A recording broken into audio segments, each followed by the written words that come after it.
this or no? Oh, there is. I got one. Okay. Oh, it does work. Hello, everyone who is joining us. Okay, well, great. We have you guys on these tables. That's great. Okay, hi, I'm Julie, and we've got a lot of faculty in the room today. We're going to be kind of introducing. Nobody wants to be with you. I'm guessing. We're going to be introducing ourselves. There's a lot of opportunity for you to learn from a lot of experienced faculty in the room. Most people in here are directors of simulation in their program. And you might be wondering, why are a bunch of sim directors teaching on something that's not like labeled simulation?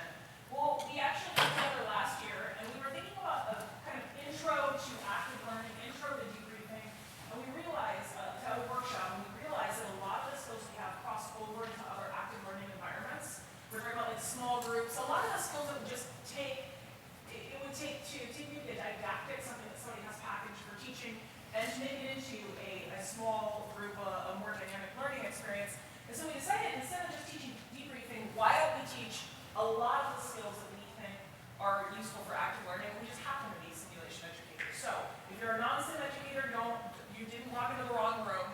We want you here, and we think we've got a lot to teach you and a lot to learn from you. So none of us have disclosures. There's a bunch of us, and I will be actually introducing all of us. Okay, no disclosures, no disclosures. Okay, so we're going to just go over a quick introduction right now. Ooh, people that are joining us. We have a table that you could join at. Just pick a table. So what we're going to be doing is following a timetable today. Each of you should have, in the middle of the tables, there's workbooks. If you don't have one, I will come around with some extras. But in the workbooks, you're going to see that there's a timetable in the beginning. We're going to try to stick to this pretty well and move through the session today. You can see that there's going to be 5 different modules. I'm sorry, that's numbered incorrectly. 5 different modules. But we first wanted to just talk about a little bit about who we are. So I already explained we're members of the Simulation Academy. Most of us have extensive leadership and experience with simulation. We even have a program director in the room. So a lot of educational leadership in here. If all the faculty could just stand really quick, and we're just going to run so you guys can see who in here are faculty who are going to be our experts. So the workshop faculty stand up. We got a lot of people. Okay. So like I said, I'm Julie. I'm at Hopkins right now. I'm the sim director in the emergency department. And I'm just going to go to Hi, Sarah Hawk. I'm at Rush. I'm the sim director for DM as well. I'm Hillary. I'm at Montefiore in the Bronx, and I'm actually in medical school running everything in a physician course. I'm Mike Casara, Mental Health. I'm a founding director of the Simulation Fellowship at UR. I'm Emily Binstead. I'm at Regents Hospital in St. Paul, Minnesota, and I'm the ED sim director. I'm Nicole Redding. I'm the sim director at USF. RSPD, UF Program Director. Steph Stapleton, director of DM sim Boston. Mike Dean, Director of ED Simulation at the hospital. I'm Rick Asher from UConn Heart Hospital, assistant fellowship. Charles Lay, I'm the Sim Center Director and the Sim Fellowship Director. Mike Conrada from Brooklyn and the Honey Center here, and the Simulation Director and the Fellowship Director for our simulation. I'm June Cannon, the Associate Dean of Simulation for the Skills Excellence University. Okay, thank you all faculty. And then I just want to take at your tables, you're going to be working with the faculty at your tables today, getting mentorship around hopefully an educational activity that might be coming up, or any other problem that you've been having with active learning environments. So I want you guys to get to know who's at the table and kind of get to know your faculty a little bit. So let's take about 5 minutes for you guys to just do table introductions, get to know your faculty, and see who you're sitting next to. So I'll let you guys know when we'll come back to that.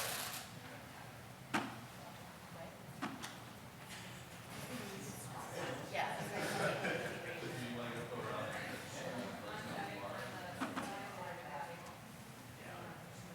Tom.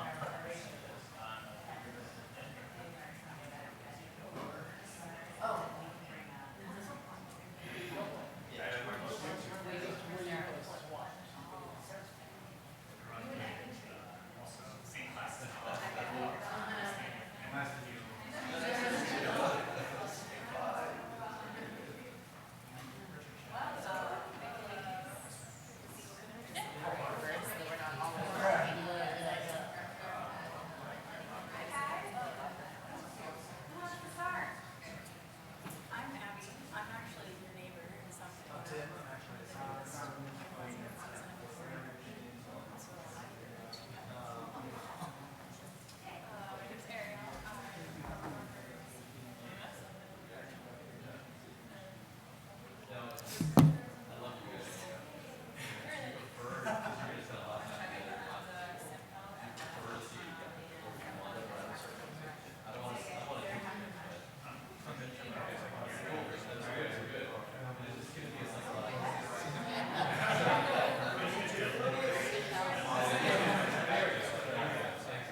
Yes, and I have a essentially no instructor.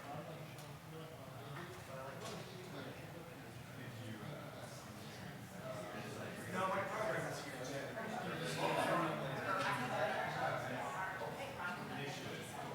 Yeah, I do.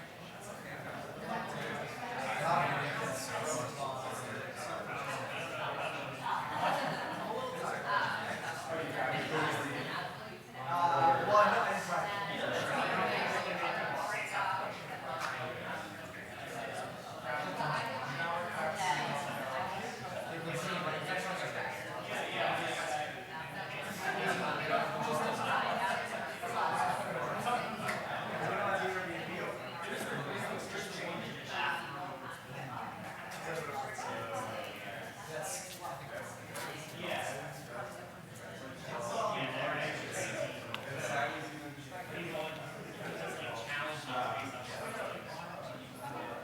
You want to jump on that?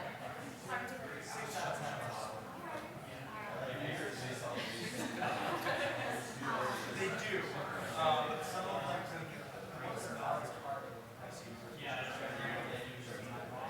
and then one log is the other who's not.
Okay, so we're gonna just keep moving along. Hopefully you have a lot of time to get to know people at the table, start problem solving. The faculty are here to help you with any challenges you're having. To just be clear about what the workshop goals here. We want to improve your skills and your knowledge in active learning methods. This is things like small groups, interactive lectures, simulation role play, some of that like kind of sitting down through discussion groups. How do you actually do that?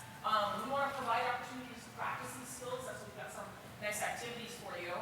I got some of your emails in advance, some not. I did send out an email, hopefully some of you got it, but if you have an upcoming educational activity in mind, something like you want to change a didactic to a small group or you have a small group or interactive session coming up, keep that in mind and we will help you workshop and try to make that as successful as possible.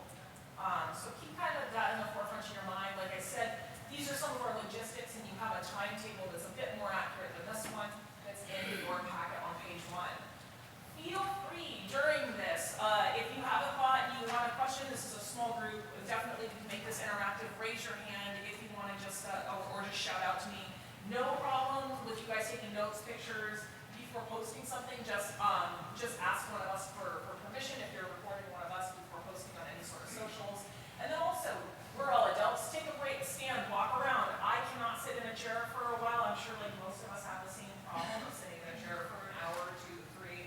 So if you feel like you want to stand up, walk around, stretch, do some yoga, feel free to do whatever you need to do to engage your brain.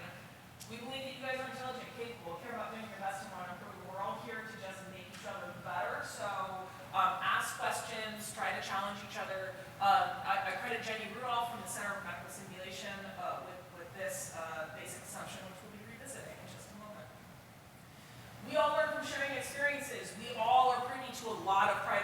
information, so just remember when talking about anything like patients or learners, please really de-identify it to the point where you wouldn't be able to pin who, especially learners. It's amazing, it's a small world, it's not uncommon for me to be in something like this and have something describing a struggling learner and I can figure out who it is. So please just be careful about that, de-identify, and no identifying information for patients or learners or peers. And you're not being evaluated in any way, shape, or form, so you guys can just relax and have fun. Any questions before we get started? No, cool. We're going to jump right in then. So we're going to start by talking about pre-briefing. How many people in here regularly use a pre-brief before an educational activity? Okay, so you got some people. A lot of faculty are putting their hands up because this is a simulation skill that is pretty incorporated into how we do things with simulation. So I'm going to go over pre-briefing a little bit. We're going to talk about how it is related to psychological safety and how it centers psychological safety. We're going to talk about the components, and then in our activity, we're going to actually have the opportunity to construct our own pre-briefing scripts. Now, this could be for something general, like the pre-brief. I have a pre-brief I do with learners before shift, but I have different pre-briefs that I do before simulations or before small groups. Whatever learning activity you have, we have some scripting in here so that you can make pre-briefing appropriate for your activity. So what is a pre-brief? Not all the hands in the room went up, so I'm just going to take a moment here. It's about 1 to 2 minutes at the start of an educational activity where you're setting the stage. You're going over what the rules and logistics are going to be so that everybody can be on the same page. It's really intentional expectation setting for whatever your educational activity is going to be. So why do it? Well, there's this thing called psychological safety. We're going to talk about that for just a minute. You really want to promote that in these more discussion-based interactive groups. So this is the moment where you're going to promote and center psychological safety. Again, like I said before, you want that shared mental model. You want everybody on the same page. You want to make sure everybody agrees to ground rules. For example, confidentiality is often an important ground rule.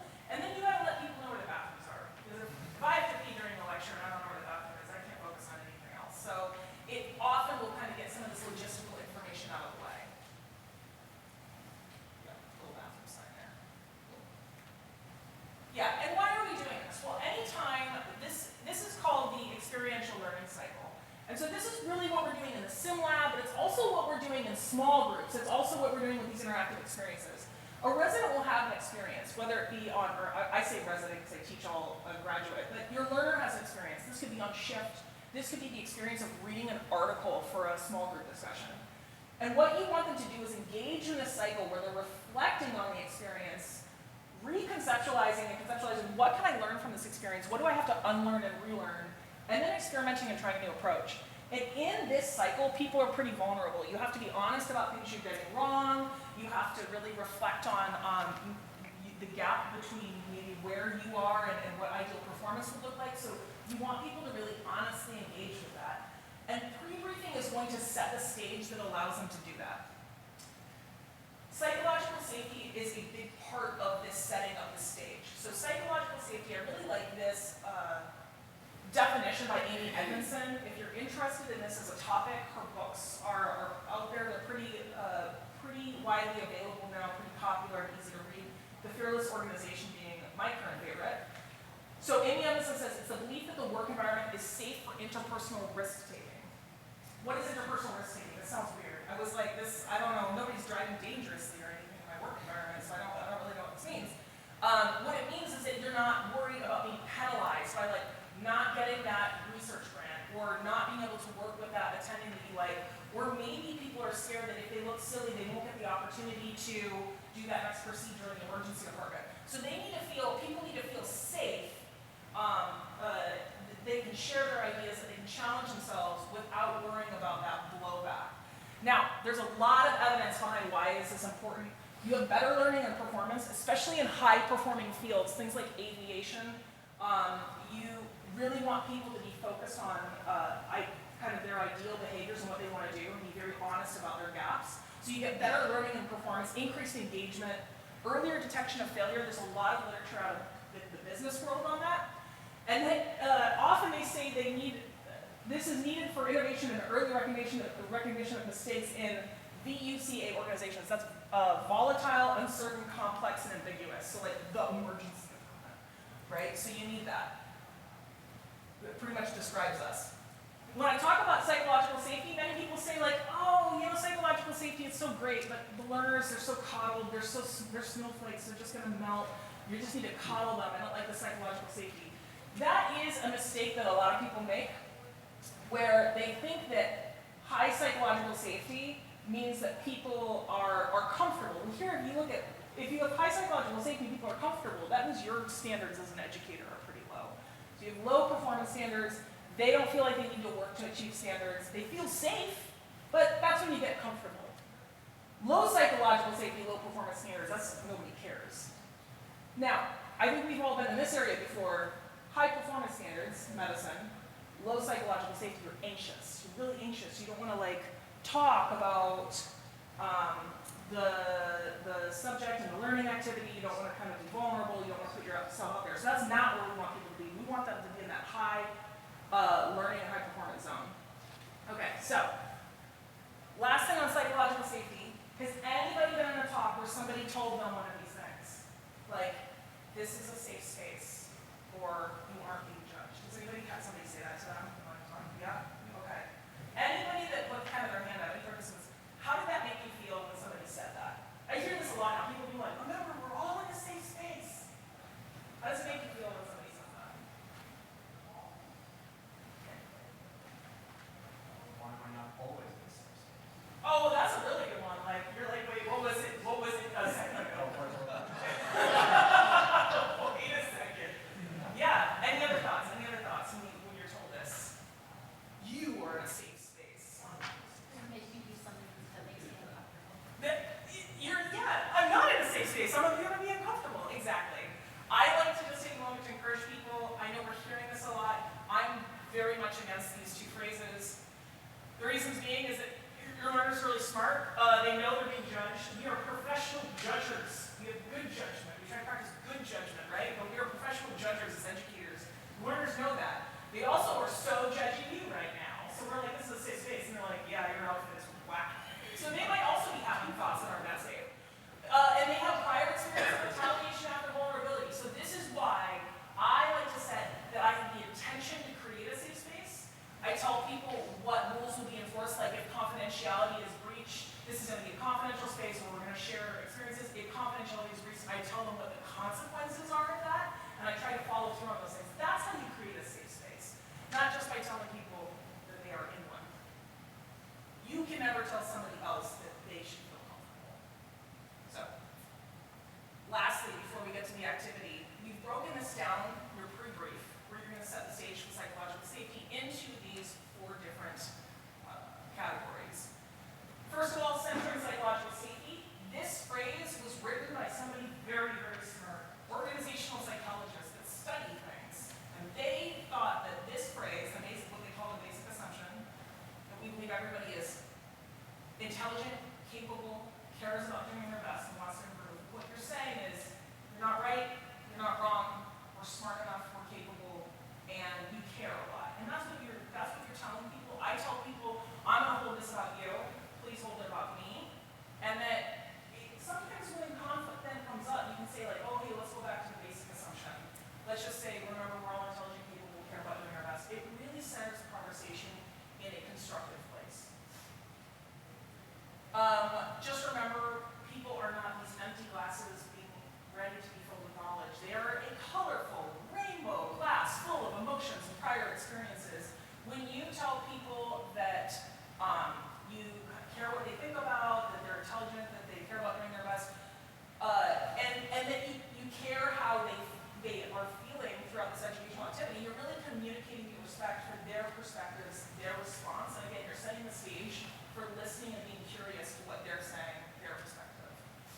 I also do think this is when you can put any sensitive topics, trigger warnings. Remember, you might not appreciate trigger warnings, but somebody else who has had a traumatic prior experience may want a heads up that a conversation is coming.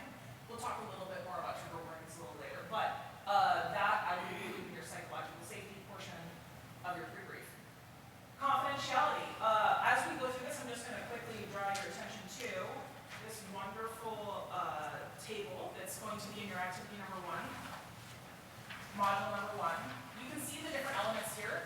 And you can see that under confidentiality, we have some scripting about expectations for learner confidentiality, expectations for instructor confidentiality, and then I always like to tell them, are they being evaluated? That's part of confidentiality as well.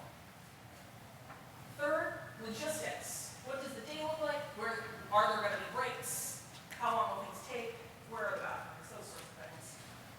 And then lastly, and this is the most challenging for, I think, non-simulation educators, this is something called a fiction contract.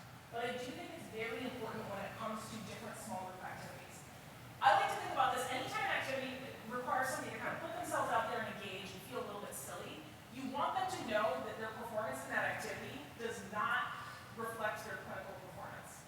If you do not set the stage for this with this fiction contract, what you do is you have learners opt out of the activity. In simulation, what this looks like is that people will just step back and say like, yeah, I don't really get the simulated environment, it's too fake to me. And they won't engage and kind of play the game so that they can learn.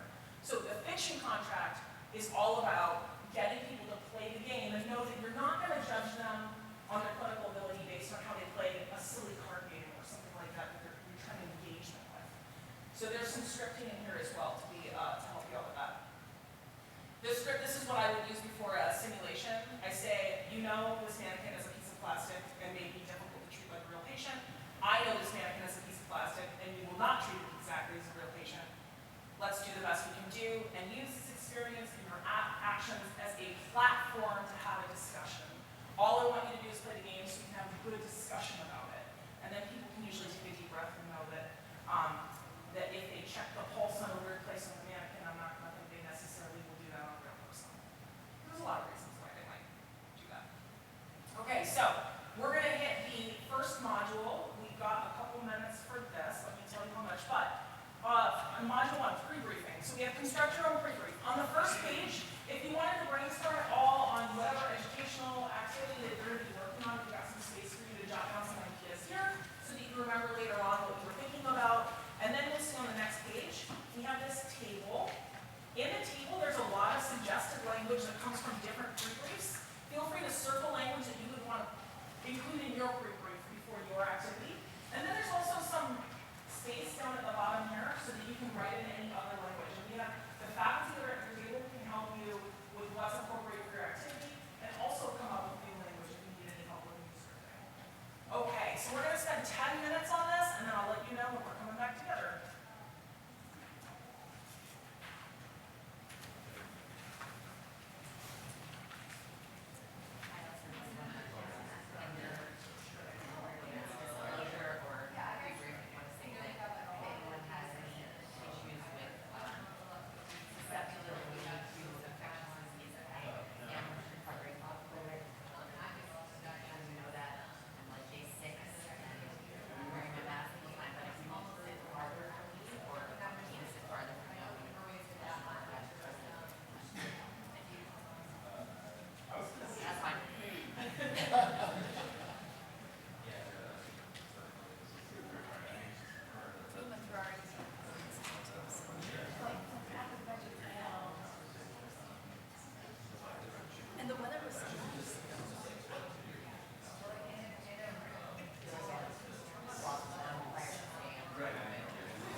Yes, so I'm going to talk for a few minutes, just to give you guys a preview, and then you're going to write a few different options for script-based learning objectives, and then we're going to be able to share and then reflect and write some of our own and share at the table, okay? So that'll be the next 25 minutes or so. And Julie's going to keep me on target in case I yammer too much or too little. Just kidding, just kidding. All right, so really learning objectives, really understanding why they're so important and why they're important for you, also your learner, and of course your staff and anyone else who supports you. Sadly, no financial disclosures. So sad. I know, right? Still looking. So what are our learning objectives? This is very meta right now. Define a clear learning objective. Okay, done. Correlate learning objective in Bloom's taxonomy. Identify differences between learner versus instructor-driven objectives. Practice using the steps of writing learning objectives. And then using these concepts, really the last one is probably the most important. Take it forward. You're going to learn a nugget in each one of these, so take it forward and practice and use it in your daily life. And I should say this can be as you as an educator, but it can also be as you as a learner, right? Every time you go through and do some CME or you're trying to learn, you know, maybe a little more nugget about reading for OMI on EKGs or something like that. That matters for us too. So, SMART learning objectives. Who here has heard of SMART learning objectives? Many. Okay, perfect.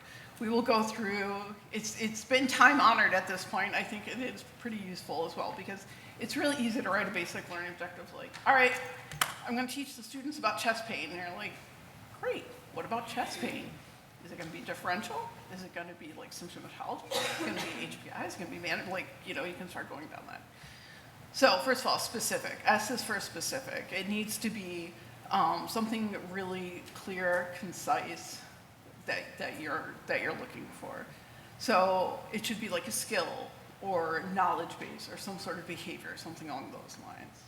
M is for measurable, one of my favorite things, which can be hard to do, but you want to really be specific about your measurability and seeing that the objective has been achieved. So this will help you actually see, okay, specific. I'm going to teach them about ACS. I'm going to identify the measurability about, you know, that they will recognize an OMI on 3 different EKGs. It has to be achievable, so this has to be something reasonable, right? I've had like a million different potential projects and models that I would love to do, but I just don't have the funding or resources or time sometimes to do them. And so I've learned to sort of cut that early to save my own disappointment and to not disappoint the learners as well. Relevant, so it needs to be important, right? Like I'm not going to teach senior EM residents about basics of ACS because, oh my God, that's like 5 years too late. And it needs to be time bound. So we're going to do this within 30 minutes. They're going to show me this within 5 minutes, whatever it is, because that will also keep you on track. So why is it important? For a number of different reasons. So one, you want to be able to really clearly communicate your goals, right? This isn't just for you, it isn't just for your learners, it's for both of you. It's for your team, it's for anyone else who's helping to support you. It's for when I design my SIM-based curriculum, that it ties in with residency-based curriculum and that everyone can understand what the goals are for each item there. This will tie into curriculum development, right? So you want to make sure that that your objectives and your goals all tie into those elements within the curriculum there. You really want to be able to have a focus and a direction for learners. So again, if you're looking at chest pain, you say, all right, PGY3 is we're going to look at, you know, the inferior, we're going to look at more occult etiologies of OMI, the top 10 misses in the ED, something like that. And so that will get them to really think about it, and this is more their level versus, you know, if it's going to be a PGY1, maybe you're going to talk about some of the more like subtleties of managing an inferior stony.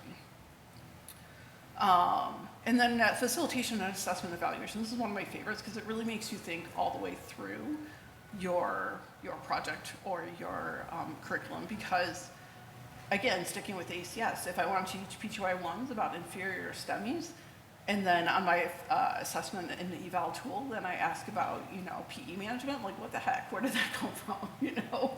I remember one time in med school, this was getting to be a ways back now, but we had this expert in Lyme disease lecture to us, and 40 minutes out of like 55 were about how terrible the Lyme disease, the Lyme assay was, and what was one of the questions on our exam, which assay do you use? And we all said none apply, because all he did is kvetch about it, but it turns out that was the one that we were supposed to use. things like that. And then, of course, support and alignment with educational standards. So currently, it might be milestones. Who knows what it'll actually be in the future. Maybe for procedural learning, it's going to be that we have to do like 3 different difficult intubations using different airway techniques. Still good on time? Perfect. So for Bloom's taxonomy, this is really, we can spend as much or as little time on this, so I'm just going to spend a minute. But really, this is thinking about through the most simple, basic sort of remembering and repeating all the way back to creating, analyzing, et cetera, at the top of the pyramid. So, and this can be, it can be a few different domains. This one's the cognitive domain. But you really want to think about, so for remembering, it might be that, okay, the med student remembers to get an EKG on a chest pain patient. And then understanding, it might be that the med student understands they need to look at the EKG for an inferior STEMI. Applying it means that they could actually go see the patient and say, oh, it's a chest pain patient, I need to get an EKG. And then analyzing and then creating, and all the way back to, I think what we all do as attendings and having sort of a more systematic approach and systemic approach into our own practice and looking for those little weaknesses that we want to keep filling in those crevices. So some of the more subtleties, I feel like EKG reading is something you can always go back to if you're looking for more subtle arrhythmias or STEMIs or anything like that. Okay, and then learner versus instructor-driven objectives. So this is one of the things I think that's been coming up more and more within the past few years. And maybe that's just because we've all gone from learner to instructor. And interestingly, I think a lot of current learners, like med students and residents, they really want to be a little more involved in their education, maybe like we did when we started out and really like STEM, et cetera. But they want to really understand, like, what are they doing this activity for? What is the main outcome for this? And for us, that makes we think a little bit more about our goals. So again, for us instructors, we tend to design it thinking about those goals and how we want to deliver it and think in broad strokes. Okay, I want to talk about like fever and headache and meningitis and encephalitis and maybe intracranial hemorrhage, versus learner might want to be a little more specific to their needs, right? They're like, I don't understand when I have to think about encephalitis versus when I have to think about meningitis, maybe a med student, et cetera. And you can think about a little more, they want measurable outcomes that come to that as well, and they want something more specific, which I think helps them also fill in those small kernels and not be so overwhelmed by the greater picture. So this will actually help. They're not as easy to think about them as very separate, but if you think about them together and how they can complement, it can actually help you create a better package, right? So you can put your broad goals and put their specific, more interested outcomes together to come up with a more concise package, a more focused package. You can really look at the relevance and to make sure it's relevant to them so that you have less wallflowering, less disengagement, and less, oh, this isn't important, et cetera. Maybe they feel like it's not important because they've heard this term 5 times, but they still don't really get it, and so you have to figure out that small wedge that's like preventing them from understanding. You can think about different learning designs that might work better for all of you, and then more accountability and assessment, which I think increasingly people realize if you're a doc, it's lifelong learning, it's up to you to fill in those gaps, right? So the steps of writing a learning objective. First one, you really want to think about write each objective after completing the phase. After participating in the session, the attendee should be able to, you don't have to write that out for each one, but keep that in mind. And this is in their work packet too. Yes, thank you. On this page, you have the AAMC, how to write an objective, and it's right under steps for writing an objective. This 1, 2, 3 is right in this packet. Yep. So, and then you want to pick a verb that actually matches sort of the knowledge, skill, or behavior there. So, for example, the PGY2 will elect to intubate this difficult airway using reverse Craig method. And those verbs are on the back Oh of my that lord, page. look at that amazing table. What? Yes, all Good, those good, good. verbs. Yes, so you can literally just go through and pick and be like, okay, I'm going to deal with an intern, so I'm going to have them recognize that there's a STEMI, but then when I'm going to do this with a 4th year, they have to analyze different EKGs, so Yep. you can just pick these words right off of Bloom's taxonomy, and it helps you really define what you're teaching. Perfect, love it. And think a little bit stepwise how you can use maybe the same STEM, but in many, many different ways. And then I kind of want to review each objective and make sure it's actually the outcome that you're looking for. I find in writing papers and writing curriculum, this is the easy thing that it's really easy to let slip, so you want to keep it focused. And then, so this is our last slide, it's our example. So, okay, starting out writing, all right, learners, they should be able to like understand the management of DKA. It's pretty easy. You want some fluids, you like want some insulin, maybe check the potassium, it's all cool. Well, that's like more the unconscious competent, level of understanding, when really versus like if you think about your teaching this to med students or someone, the well-defined learning objectives will be, by the end of the simulation, participants will be able to recognize DK symptoms. It might go even further and be like, such as nausea, vomiting, abdominal pain, obtain vital signs in a VBG, again, maybe a little bit basic to us, but you need the VBG to look for the gap and everything, and then initiate treatment with IV fluids, insulin, and potentially potassium replacement. Yeah, so you can see how like on this well-defined, if you were to publish this, and you were thinking of as an educator, if you look at the published curricula, and you look at the first one, it says they should be able to understand DKA, you're like, great, I still don't know what they're teaching in that. But if you look at the other one, I have a good idea of what they're going to be focusing on to know whether or not it's going to be appropriate for like my learners and dig in a little bit more. When you're going through like MedEd portal and they don't have well-defined objectives, it drives me insane because you really have to read through the whole curriculum and decide what you could communicate. This is also very helpful if like, God forbid you get sick or something and you just have to hand your curricula over to the next person. This is so easy for somebody to read and pick up from. I used to think all these learning objectives are just such a waste of time, but it really, now as an educator, it is the easiest way to communicate. And also, sometimes I have like, I'm a SIM director, so I might have my program director come up and say, hey, in this pediatric sim that you do, could you just jam in some communication with a parent thing in there? And I'll go over and say, here are the learning objectives that SIM covers. Which one comes out so that we can add the one that you want, because otherwise it's overstuffed with learning objectives. And they can say, oh, this really doesn't fit into this. Or, oh, we can line item out a couple things because it's covered somewhere else. So these learning objectives are really, really become handy. I did want to say one thing for learner-driven objectives. The big take-home here, do you guys understand, do you guys use the term learner-driven objectives? Or is people here that don't know? It's kind of the objectives that the learners want to learn about. So if you're teaching something on chest pain, you know the things you're going to teach those people about chest pain, but sometimes the learners come in, they might be thinking about the thing that they wanted to learn. That is a learner-driven objective.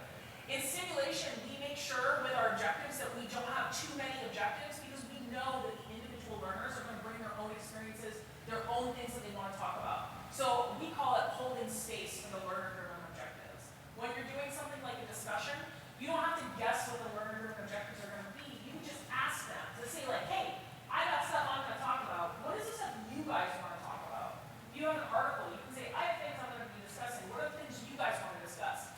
At the beginning of a learning thing, you can figure out what they want to know. It's probably going to overlap a lot with what you're saying, but then you can also make sure that you're respecting their perspective of what they want to talk about, and they know that you will get to what they want to talk about. Or I can tell them, oh, that's not what we're covering here. We'll make sure we cover that at a different time. Now they're not thinking about that other thing, my entire presentation of it, I'm not going to get to. So that's about holding that space for the learner. And I think that concept is really helpful on these types of experiential things where you don't know what the learners are bringing to it. You don't know where the discussion is going to go. I think also really helpful with preventing wallflowerness, because if everyone has that chance to speak on different levels, Yes. then super helpful. Yeah, and just somebody even saying like, what do they want to learn? It doesn't take a lot. You don't have to think, you just say what you want to learn. Yeah. We're going to move on and spend the next 10 minutes on this. We've got some learning objective activities here. For the first 5 minutes, we just want you guys to take a shot. Right here, for module number 2, you're asked with creating a small group learning activity for your intern class with the topic of acute coronary syndrome. Now, they haven't given you anything other than this. So I want you to try to write 2 learning objectives that would be appropriate for an intern level for acute coronary syndrome. When you're done with that, on the back, we have some space for you to start writing your objectives for your educational activity and to get some feedback from the people at your table. But first take a shot at that, and then at your table, we'll kind of be able to compare and contrast and give feedback on that first learning objective.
I'll be able to just scan these in. Great, thank you. No, I think we're good. Thank you.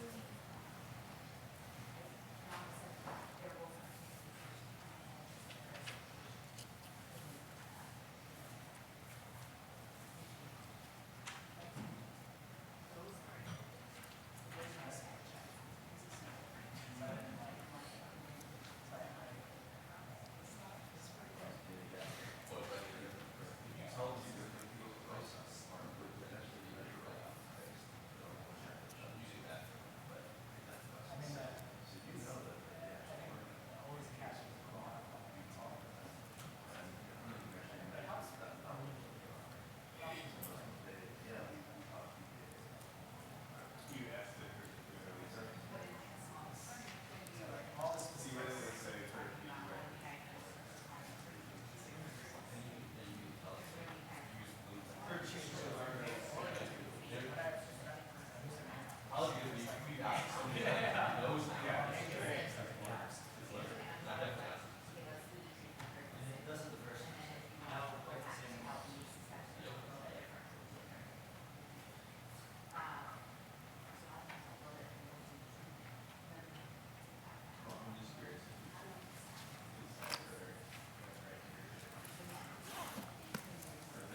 Tina was so excellent, and she printed out. She was like, "Do you have surveys?" I was just like, "No."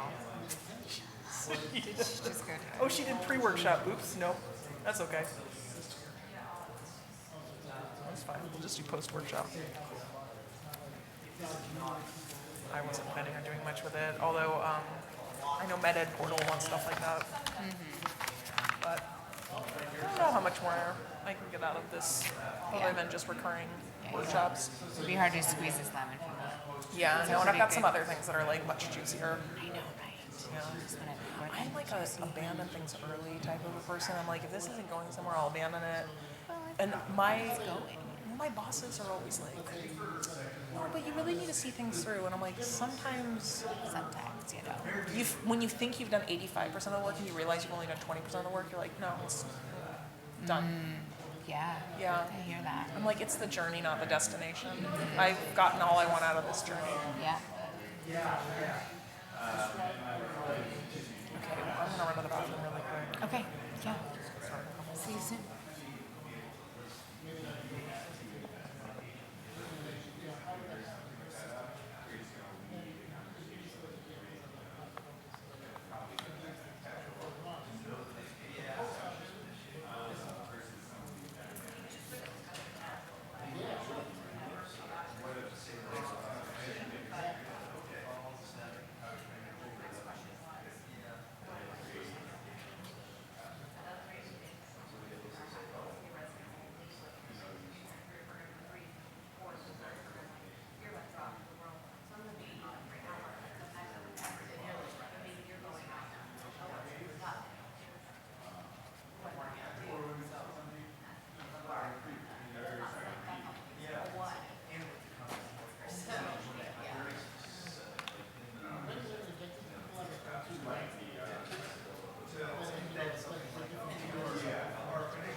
'07? Huh? It's like '07. I can start. Yeah, fine. All right, so we're going to get started with the next section. So excited to hear all these awesome conversations. Feel free to take a bio break whenever needed. We're going to talk about communication skills and getting through talking. And you'll have a chance to talk in your small group tables and try to engage. You've had some great conversations already. We're going to talk about some new topics during our activity here, where we'll try and engage each other using some new tools that we're about to talk about.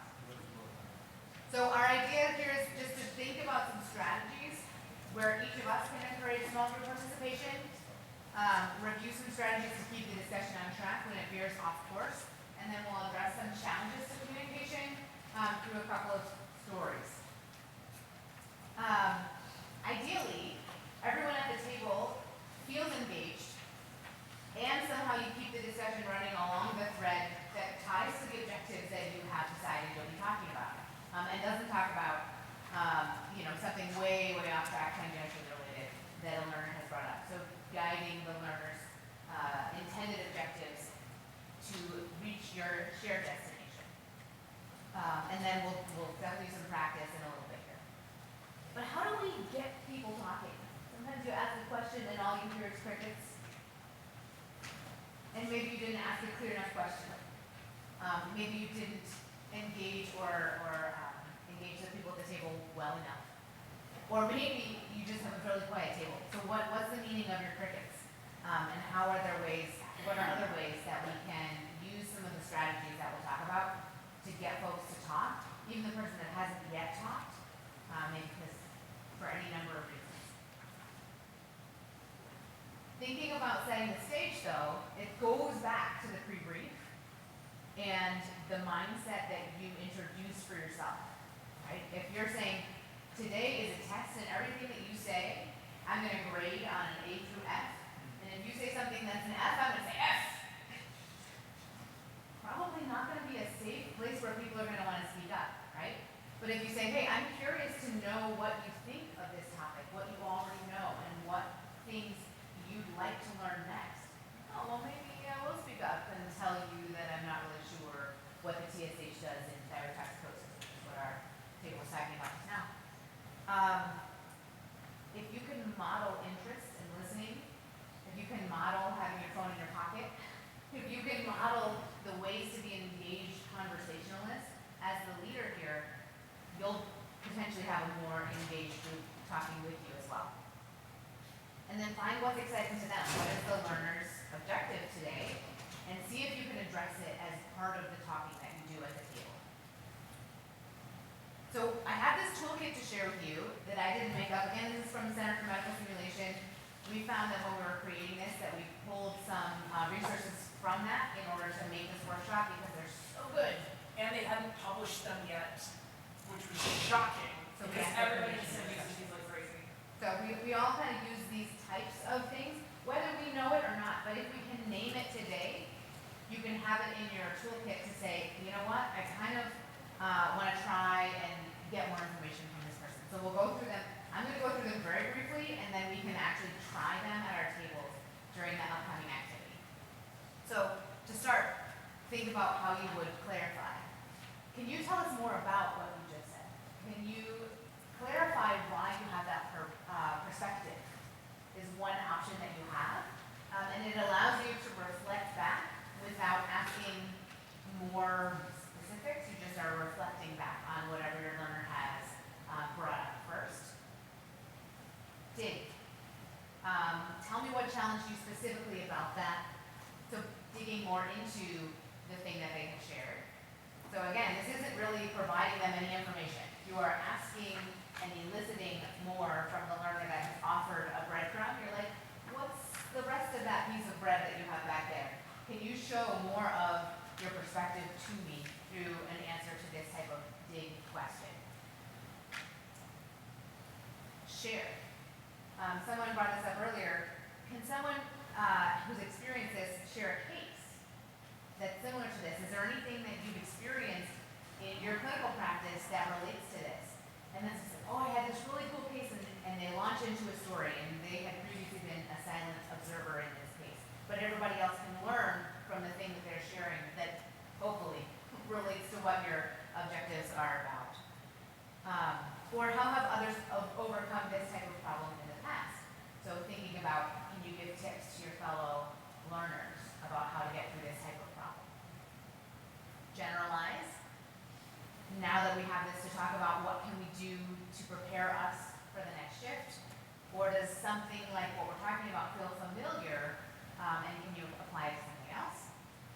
And finally, try and save this one for last because we all love to teach, and we all have objectives that we would like to address. But if there's not a ton of additional engagement and there's still some things that you want to make sure you've got across, that's when you save the teach. So have a brief lecturette prepared, have some main points that you want to hit, and identify and address a learning gap. If you have that in your back pocket, if you don't get there through the participation that you engage, then you can have that to offer to the learners. But ideally, you never actually have to do this one, and you can do the other four, and reach the learning objectives through those. So that's what I will challenge you to do next. I think that's what we have next. Oh, I'll make this one as well. None of us will, I don't, maybe you do. I don't like using silence because it feels long. Have you ever heard the count to 7 rule? Where where you ask a question that's supposed to generate a response, and you count to 7 while waiting for said response, and 7 feels like so long. But I encourage you to try it when you're doing these activities. Try and count to that 7. And if you want to be really meaningful person doing the activity, you can try and count to 7 yourself before you give the answer, but I don't recommend it. Keep in mind, though, that if you ask a question that you think might elicit a response, and you get to 5 or 6 and nobody's saying anything, maybe by the time you get to 7, think about re-engaging. Say, hey, I know it's 7:30 in the morning, everybody's a little bit post-night, so everybody's a little bit not woken up yet, we are talking, thinking, do we need a dance break? Let's take a wiggle a little bit. Whatever it might take to get your group re-engaged, it might be, silence might be there for a reason. So think about, did I ask a clear enough question? Was the thing I was looking for, engaging enough, or do I need to change that? All right, now we're gonna do our practice. On your tables, you have a stack of blue cards. They look like this. This is your toolkit. I encourage one of our learners in this workshop to pick up the toolkit, and you will lead a discussion that's on whatever page is after the learning objectives. You have 4 potential conversation topics that are specifically designed to be non-medical. Would like you to lead a conversation choosing either streaming services, breakfast foods, books, Kindle versus real book, or vacation, beach versus mountains. Sorry, I'm doing that. No. And then use those cards to challenge yourself to use each strategy. And you can kind of explain to your table that we're practicing today, so I'm going to say, now I'm going to dig, and then you ask a dig type question to one of your colleagues to practice using those tools. And if all of our colleagues here, as part of our pre-brief, will engage with the person that's practicing using these tools by humoring them and trying to respond in the way that they're hoping they'll respond. That way we can all practice using these techniques together and recognizing which one's being used. So maybe one person will do it for a little bit, and then somebody else will pick a different topic and lead a new discussion. And we'll be a total of 15-ish minutes on this. Yeah, and the goal is really to just continue to drive a conversation, keep them going, and keep as many people as possible engaged in the conversation. So it's a bit tricky. It's a skill though. Once you get these tools, it becomes really easy to run a discussion. Okay. You guys got some? Can I ask you? You guys have just said this. Okay. So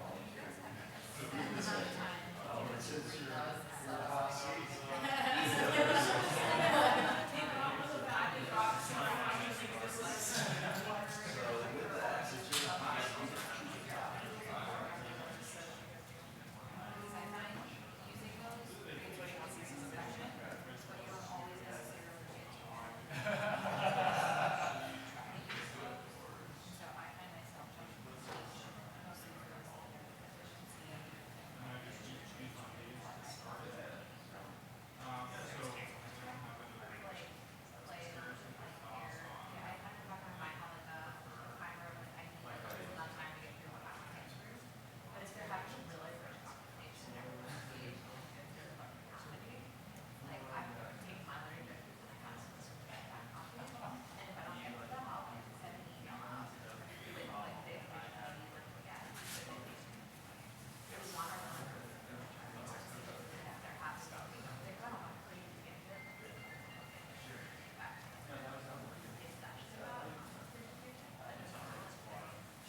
share, right? So it's like, Or generalize that. It sounds like other streaming services for other people.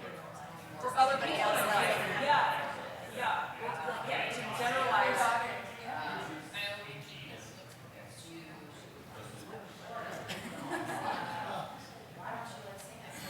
yeah, all you're doing is just draw more and more output.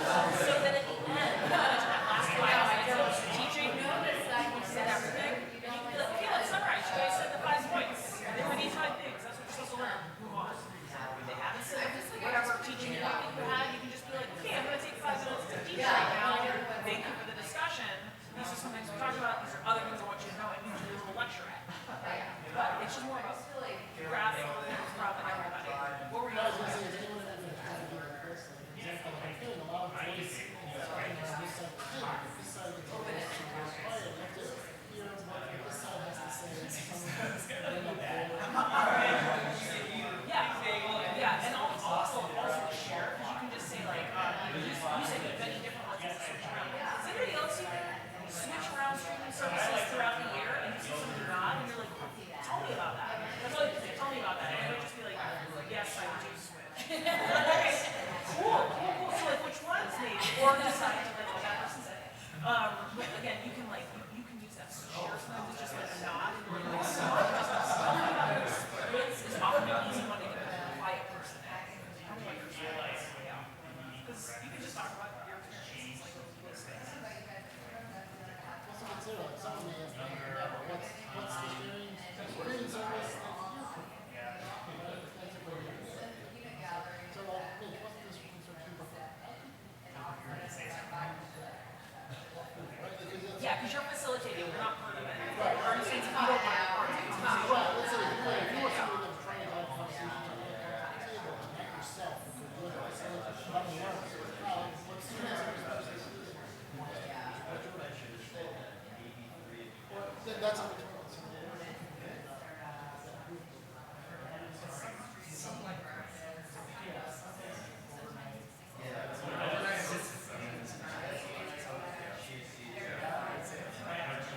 Look, he's the instructor. He's the instructor. So I'm a student. I'm saying, oh, man, I know all this. So I don't know if that anyone in my sense, like, it wasn't a cold call. Like, hey, you know, he's the instructor. He put up the press.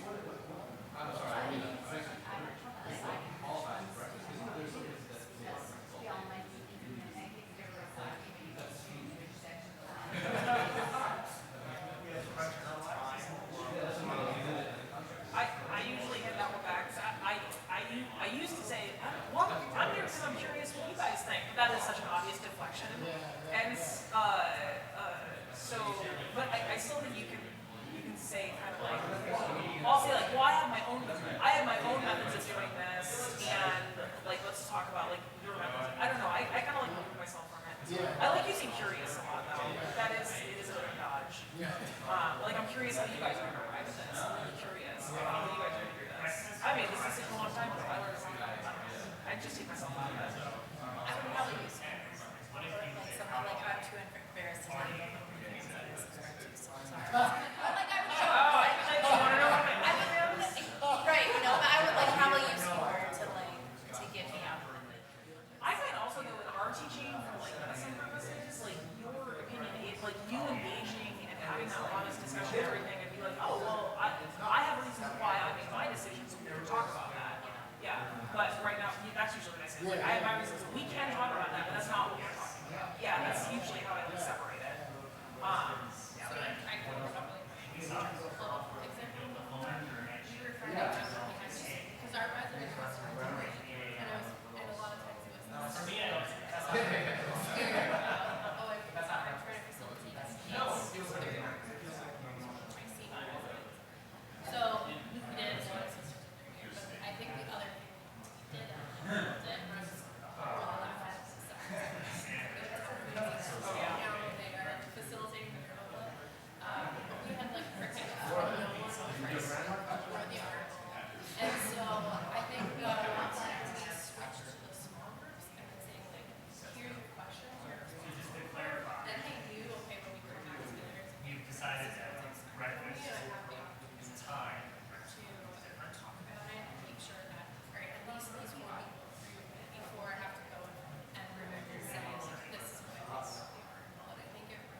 use like a good proof in front of that, you're really telling people like, this is what we're gonna do, so you really wanna know these questions well, because you're gonna be then saying them in front of the group, and it's great motion. So like, it will effectively like raise the stakes of that and make it a little bit more solidified. I don't even know. I honestly, I love like table, like team sheet blocks. Yeah. I mean, yeah, it's the book, I mentioned it. We like to. Like, don't worry, he doesn't know anything. I use some light, very light and loving shaming, where I'll just be like, okay, you guys the group that can show the STEMI and the read a STEMI and get somebody to CAP lab, but like, we can't answer this question, come on. And then they're like, okay. We're like, I'm like, come on, if you were in working clinically, you'd be doing so much right now. Yeah. I'm trying to figure out what part of this is like, it's just quite. I was like, okay, so just one of the things I learned about but I think about what's the difference in diagnosis of science. Yes. When you pick up a question, they're answers. So I mean, yeah, you talk about differential diagnosis of science.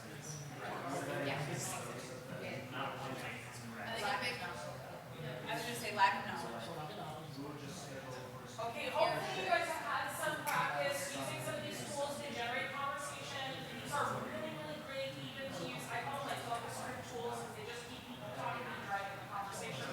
Now we're going to talk about, you've got the learning objectives, you have ways of driving conversation, but like how are you going to keep the conversation on track? How do you actually keep it around the learning objectives? So that's what we're heading next.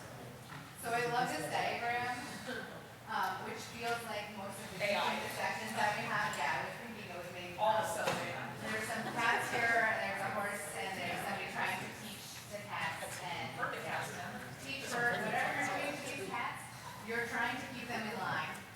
And I think we had even some discussion at our table about, what do you do when someone just wants to talk about like, a case from last week that's completely off course, and how do you bring them back? So we're going to talk about keeping the discussion on track, but also engaging and meeting the objectives that you set for yourself.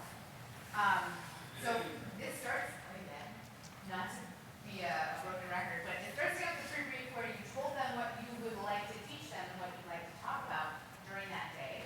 Maybe if there was a simulation between, you didn't tell them all of the objectives because you ruined the diagnosis part of the SIM or whatever. But knowing your learning objectives helps you observe whatever the discussion is that's occurring, or if you did a SIM, you observe whether they met the objectives during that time.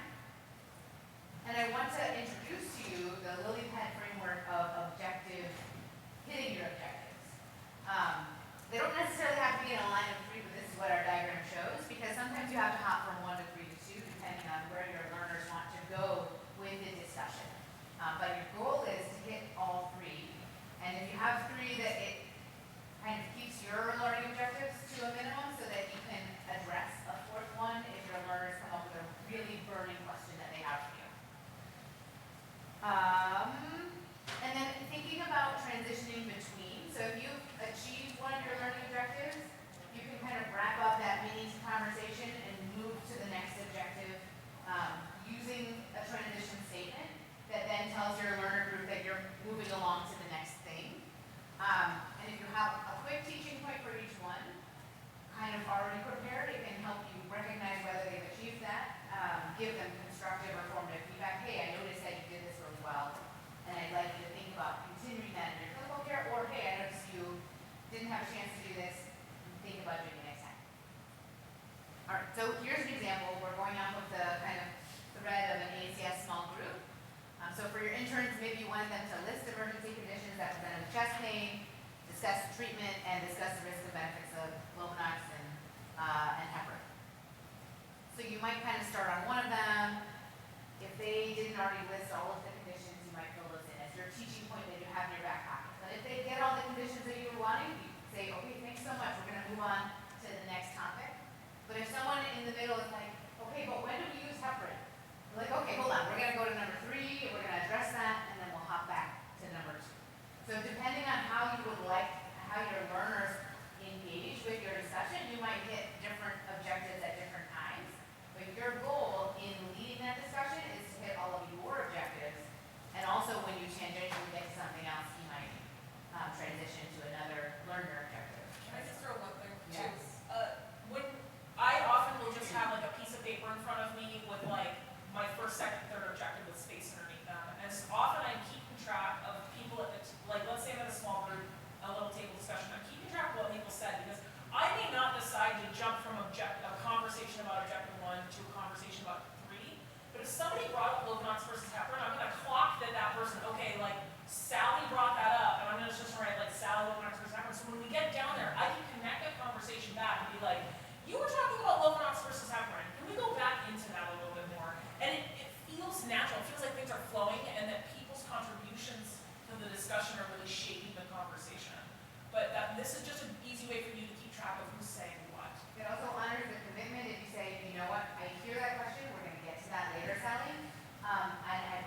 writable walls or flip pads or stuff like that, and creating tech or the environment that supports that, making it explicit to the learners even, you could scribe that or note share that out and say we'll either get to it later or you cover it in that moment, check it off, they know that they cover it.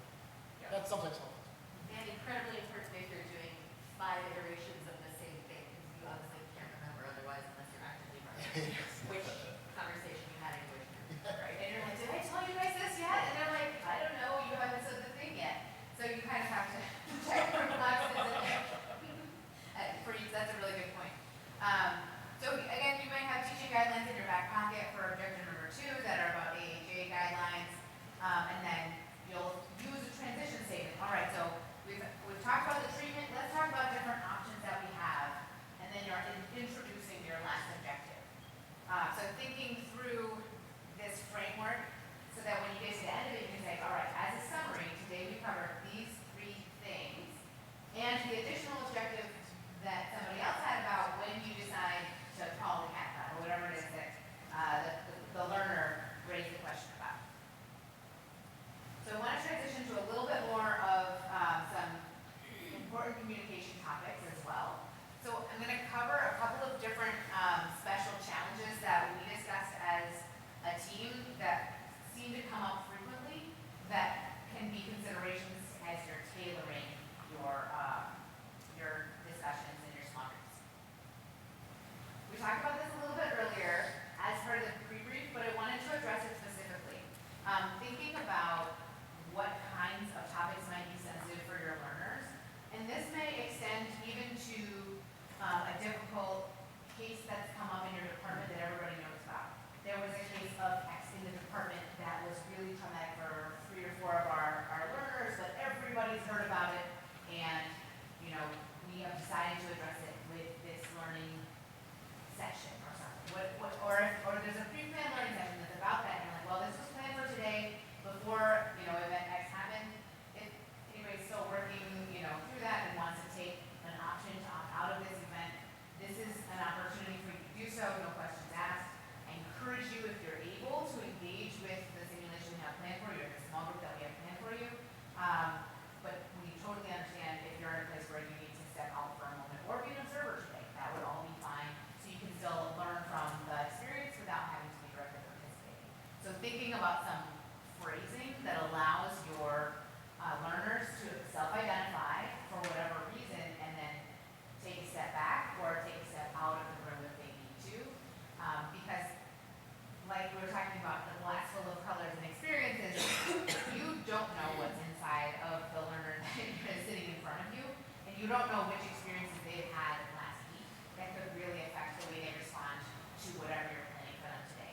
So especially if there's a challenging or a potentially triggering content, and try and share the general idea of it with the learners before we start, so that they can have that option, or they can mentally prepare themselves for just a few minutes, even 2 minutes of preparing and saying, all right, this is going to be about one of these challenging topics, and I feel ready to participate now that I've had a chance to think about it for a little bit. But giving them that mental moment to prepare. The other thing in this is I've found that the content that people share about themselves in conversations like this can sometimes be much more than I would expect them to share. And so I try and emphasize confidentiality more during the pre-brief and the debrief to say, we'll have a conversation today that contains sensitive topics. Folks may share things that are unique to them, and I encourage all of us to follow the basic ground rules that none of the stories leave this room, but the lessons we can take with us and use in our clinical practice. So emphasizing that the specifics stay in the room helps folks feel comfortable to share, and then feel reassured after they did share that nobody's going to go talking about that later. Because that can be a really challenging thing if you're like, oh, did you hear that so-and-so? Absolutely not something that should happen. So keeping the confidentiality and reminding folks about confidentiality after the fact. The other thing that you may want to think about is validating and thanking people for sharing those experiences. Because that's not something that you expected them or asked them to do, but they did it and it enriched the experience and the knowledge of people in their small group.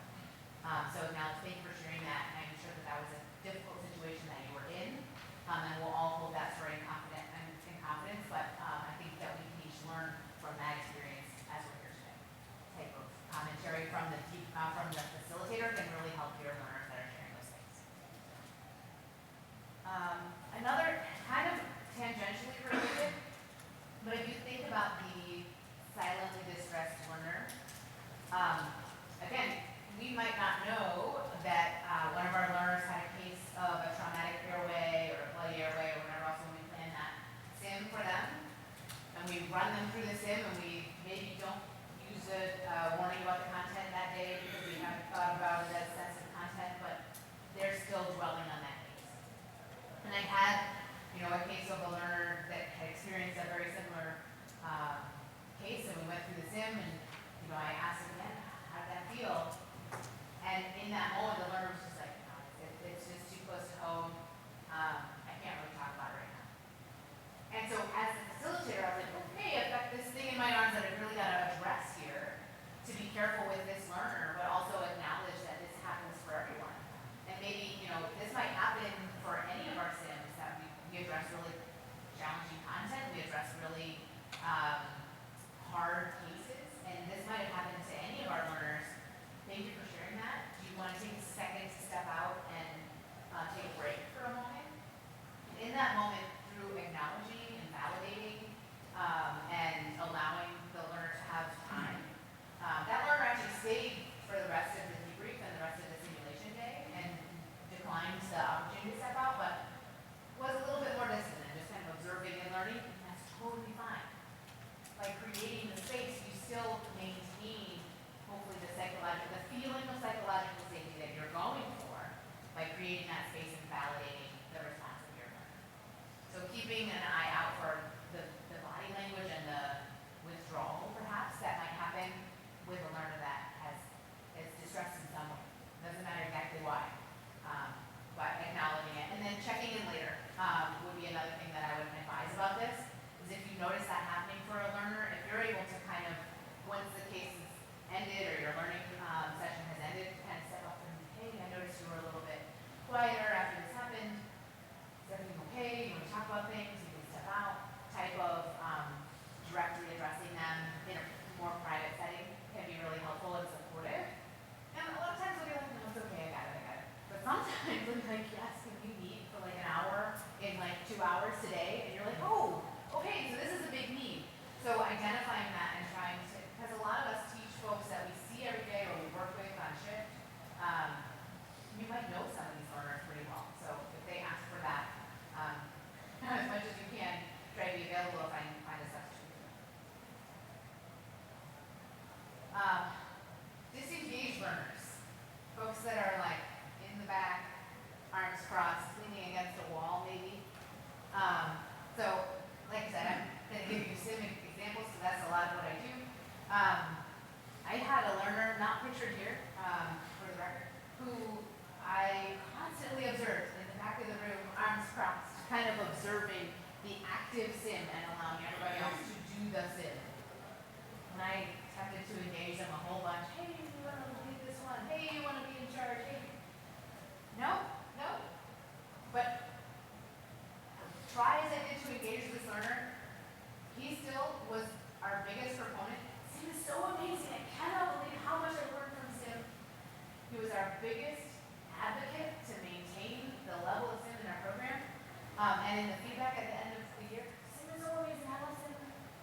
So meeting people where they are sometimes is what they need. And accepting your learner for who they are. Maybe they're having trouble engaging with the fiction contract of the situation. You try your best. You do your pre-brief and you try and get them to engage. Even if they don't, they still might be getting out of it what they want.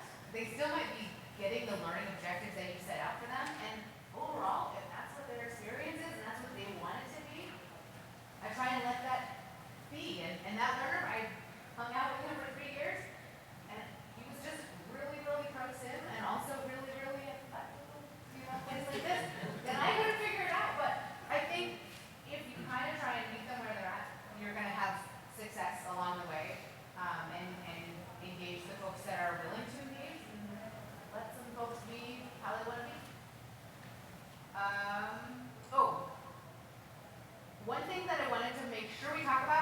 is if there's something that happens in small groups about management or happens in SIM about management that is incorrect, the moment of practice that your learners just had will inform the way that they practice with patients. So if they did something in their moment of practice that was incorrect, it's very important to say, I wanted to make sure we touch on, or I noticed you omitted a tablet from your RSI meds. I'm concerned this may result in a paralyzed patient that's not sedated, and I wonder how you see it. And they're like, oh, I didn't even know I did that.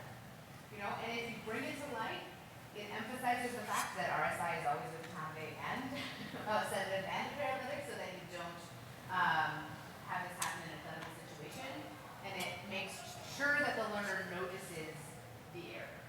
You're not trying to bring it up because you're criticizing per se, but noticing an error and saying, I just want to make sure we talk about this and that this doesn't happen in a patient type of situation can normalize the fact that it needs to be talked about as an error. All right? And you may notice this format if any of you've done any of the simulation-based debriefing.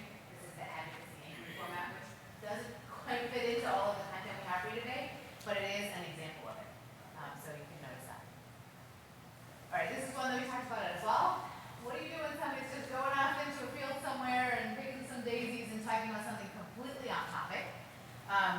You need to recognize that this is way too far away from your objectives. Thank you for that really interesting point. Let's return to the objective that we were covering, which was about heparin versus lopinol. How does that relate to the heparin versus lopinol? So this is very important. And I would like to return to another important topic, which is whatever my objective is, right? So there are phrases that you can incorporate in that respectfully say, what, that's a really cool point.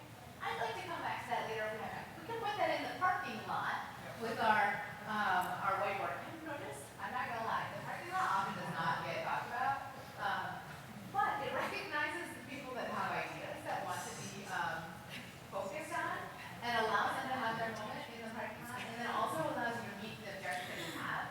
And if at the end you have those extra 5 minutes, you can say, all right, so we're gonna go to the parking lot. Now we're gonna talk about whatever it was that they wanted to add into the activity. So those are some phrases that might help you redirect and return to the objectives that you'd like to hit. We didn't mention the parking lot anywhere else. Are you guys familiar with the concept of the parking lot? It's in a conversation or a teaching, whatever. Yeah, I call it like a third place. It's something where you could take a topic that anybody said, and you don't, as a facilitator, you don't really know what to do with it. Like maybe it'll be a good learner objective to discuss later. Maybe it's just a non sequitur. You park it in a parking lot. So you say, I'm gonna put this over here. Oh, this topic that you just brought up about island vacations. I'm gonna put this over here. If we have time, I want to get back to it. Or if you don't have time, you can say, look at this thing. I'm acknowledging this thing was brought up. I'm going to email you guys the answer to this. Or something.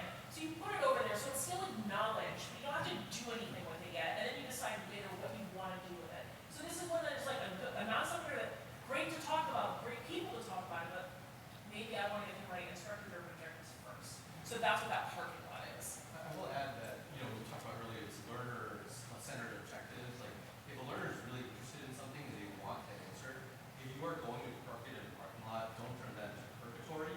You do have to come back and address it at some point, whether it's in an email You have to address or, it, or like after the session, one-on-one, or another day. But it was really important for them, and it seems like at least partially relevant to the discussion.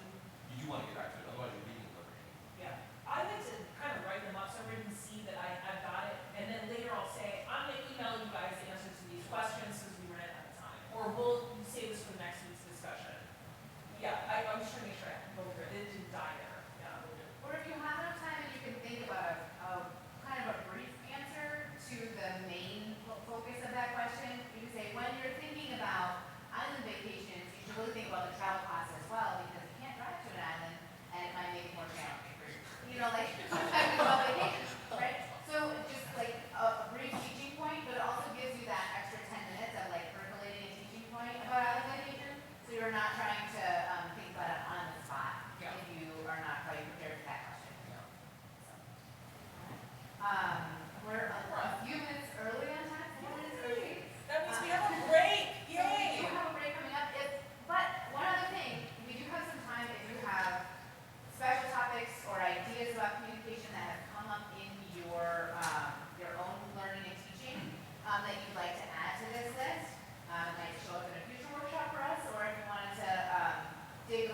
on any of these topics, we can do that too.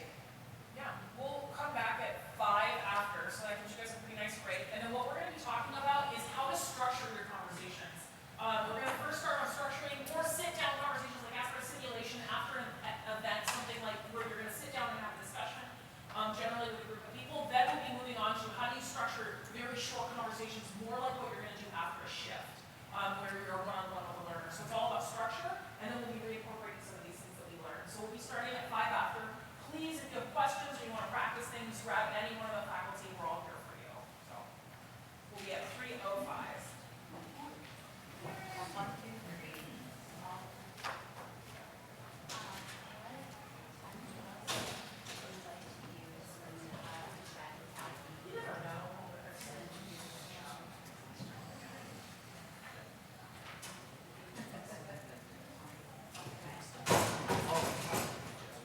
Sometimes it's like, you know, because if they're giving me the signals all the time, right, and I'll see it all from, I'll come back in, rather than, just do that, especially if they've been, I mean, it's not, there's always answers, I have a sense that they're going to add something, why not come over here first just to get the person you thought, just make it explicit. If they're going on and on, like, right, really for a second, like, I'll have to say, you know, give me that 5 minutes or something, whatever I want to do. It's always like this. And so it's hard, it isn't a process, the training going on.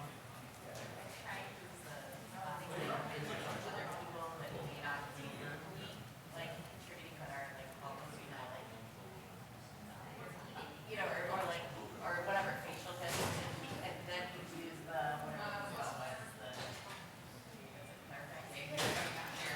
Basically, you just try to get, well, that's really interesting. Looks like you might have something else to add. Yes. Yeah.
No, no, I really want. No, Alright, actually,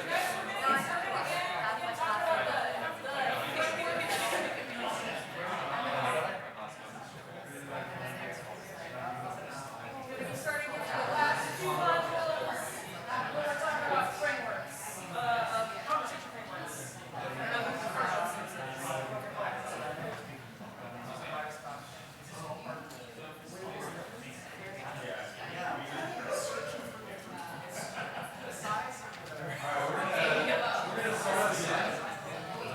And for this next module, we're going to talk about structured debriefing. And it's a little different from, this is very different from, say, feedback and coaching, which we'll talk about in the last hour. But here we are again. I want to disclose that we have no disclosures. Learning objectives. And so this is kind of the timeline for the next 15 minutes or so. We'll start with a brief introduction to the basics of debriefing. And then we'll watch a few videos on and discuss these videos. 3 in total. The first one will be kind of an example of maybe a debriefing gone right, using a structure or a framework, and then the other 2 will be examples of common facilitator errors. And then finally we'll do a little bit of debriefing role play and kind of put a few of you in the hot seat as debriefers, and our faculty at each table will help to give you some feedback on your debriefing. All right, so kind of to start off, what is debriefing and why do we do it? Debriefing is a form of reflective practice. So essentially, it's a conversation that is deliberately structured and facilitated to promote reflection on action, which is the foundation for learning. Right? And we all, we're going to go back. We kind of talked about this a couple times already, but this is the experiential learning cycle. Right? In order to learn from experience, we have to reflect on it and draw specific insights and learning from that experience to then apply to our future experience or future practice. So when do we debrief? I think many of us have simulations here. Classically, debriefing is associated with simulation, but it really can be applied to any experience, including an actual clinical experience after an encounter with a patient or giving bad news to a family member or something like that. And I think we often think of the experience as the learning. You go through an experience and you do the learning there. Really, it's the debriefing afterward where we can sort of pick apart the experience a little bit, reflect on it, and really squeeze out the learning. And I think that's where we get a lot of the sort of takeaway points to take with us to our next experience. All right, so kind of how do we debrief? And I think the answer is there's not a single, like, this is the right way. There are a number of well-established and well-researched frameworks for debriefing, and I think our recommendation to you all is that you need to have a framework. So get familiar with them, pick one that works for you, but the framework just allows you to structure your discussion to really guide your learners from point A to point B, right? And it helps you, I think, as an educator, standardize your approach to debriefing. So there are really 3 main phases, no matter what framework you use. There are 3 main phases, and these pictures will make sense in just a second. But there's a reaction phase, an analysis phase, and then a summary phase. So the first phase is the reaction phase, and this is where, as the educator, this is your opportunity to re-emphasize psychological safety, to set the expectations for the debriefing, to talk about confidentiality, and then to allow your learners to pop the balloon, which really just means that when learners go through an experience, whether it's simulation or after they've encountered patients, there's a lot of emotions that have been built up, and this is the opportunity to let them release those emotions, to express their feelings. Maybe they're angry, upset about their performance, or they're really disappointed, or they have some medical question that they didn't figure out the answer to during the experience. They really want to, this allows them to sort of like express that, to bring the emotions down to a level where you can then engage them in that learning, in that reflection. So things that you can ask, how did this experience go? What are your initial feelings? I want to hear some initial reactions. Or, specifically, you look upset. Tell me why, or tell me what you're feeling.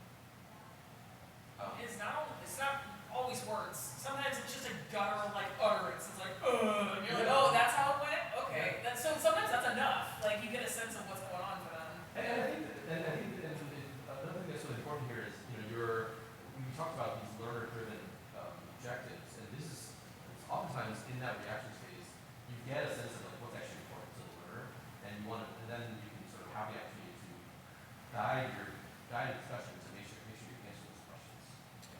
As far as where to draw the line in just the reactions phase, I was initially taught to focus more on like emotions, right? How your emotions are feeling, because that's generally not what the learners are focusing on. They're focusing. I found a lot of the time they focus on, well, they get into the medicine. Like, oftentimes I'm like, oh, let's hold on that, but it does kind of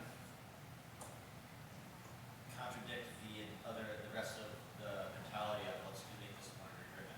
Do you have any strategies on kind of guiding it to be a more emotional and reaction part, as opposed to just jumping right into the medicine, while also facilitating them to lead the discussion?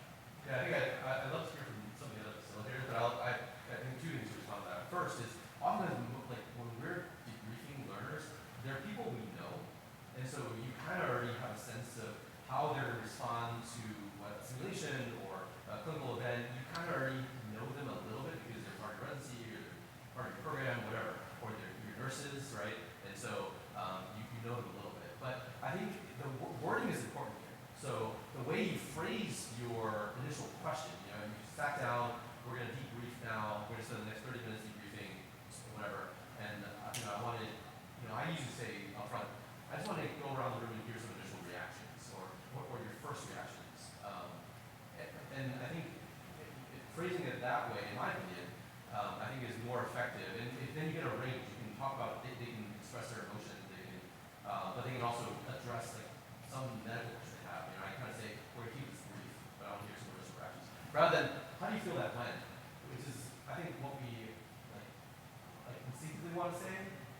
But then you're sort of, like, now they're sort of maybe trying to play, guess what I'm thinking, right? Like, I know how, they're like, oh, you know how it went as an instructor.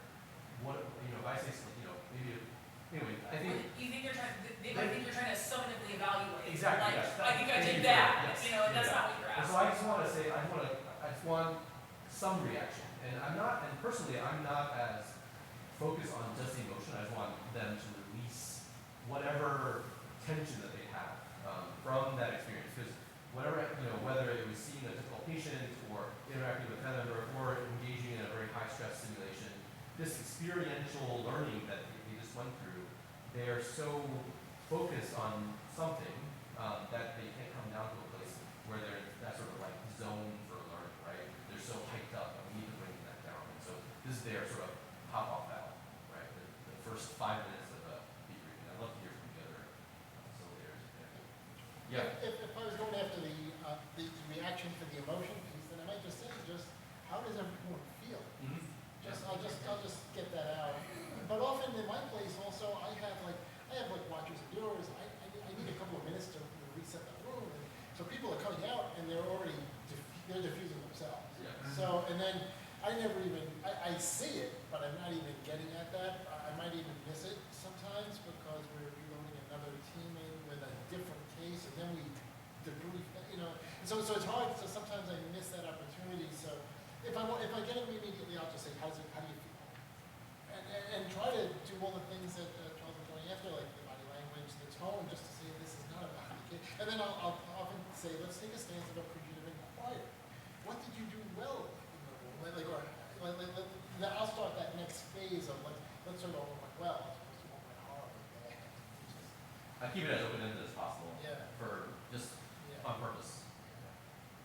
I just put want to say, like, if you ever want to know how important this piece is, try debriefing without even addressing emotions. Oh. You'll get nothing out of it. But I think, you know, I use this, like, let the emotions come out, but they can also express the medicine stuff. Those are things I put in the parking lot, maybe in mirror spaces if they're aligned with the goals and objectives that I have. But it's a way to get information about where their heads at, what they're interested in, and also just that it's so important for that rational discussion right after. Yeah, you've collapsed these into three categories. There are pearls, which is what we're gonna look at in a second. They're, I mean, what is it, 7, 5, I don't know, depends on what pearls model you're looking at. But one of them we're collapsing it in reactions, but it's description where we get everybody on the same page. So if one of my learners starts going into a medical description, I'll say, hold that thought, I'm gonna have you summarize what we just did. I just wanna make sure we hear from everybody. And then I'll come back to you for a summary, and I always set them up that that's the next step. So I'll do that as well if they start jumping into it. I think what you're hearing right now is that there isn't like one right way to do this, right? But figure out what works for you based on your learner group. You know them the best, and so you know the way I do it is I like to go around. I say like I want to hear from everybody. I want to hear some initial reactions from everyone. So I kind of make sure that everyone has a chance to say something, and it could just be a guttural response, or it could be like and then like I just like let them sort of speak for a minute. But it is important not to skip this, especially after a high stress experiential kind of learning. Even if it's a low stress, like if it's a paper, sometimes I'm just like, what do we feel about this? Everybody's like, this sucked. And it's like, then they got that out, and now we don't have to talk about how people didn't like reading that paper. Because they can't move on if they have something that They're stuck on it.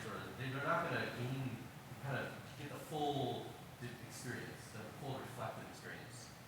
All right, so just, I don't want to, I love this discussion, we're going to keep moving on, but the next phase, this is the meat, the analysis phase. This is the meat of this debriefing. This is where, as a facilitator, you get the chance to explore and dive deeply into a variety of domains, including clinical decision-making, you know, technical skills, teamwork and communication, situational awareness, team leadership, things like that. And what you're trying to do as it's important to distinguish this from teaching. You are engaging the learners in a reflective sort of experience. So as learners, they get the opportunity to think about and talk about what went well and potentially what could have done differently. As a facilitator, you get to sort of probe into these specific aspects of the case. Thinking back to the learning objectives, like you want to sort of tie it back to those learning objectives, but you are kind of trying to uncover these gaps in understanding and then trying to close those gaps. And then also the opportunity to teach, to provide some directed feedback on their performance. So hopefully, you know, improve their knowledge, their skills, their attitudes, their behaviors.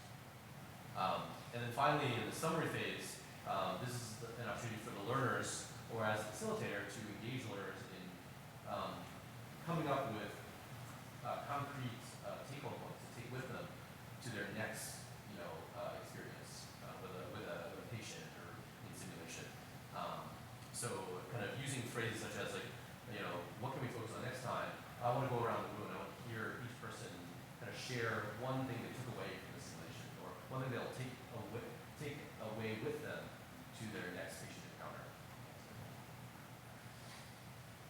Okay, so as I mentioned, there are a ton of different debriefing structures, and again, I highly recommend that you pick one and use them. And the good news is that they all kind of have the same 3 phases that I mentioned: a reaction phase, an analysis phase, and a summary phase.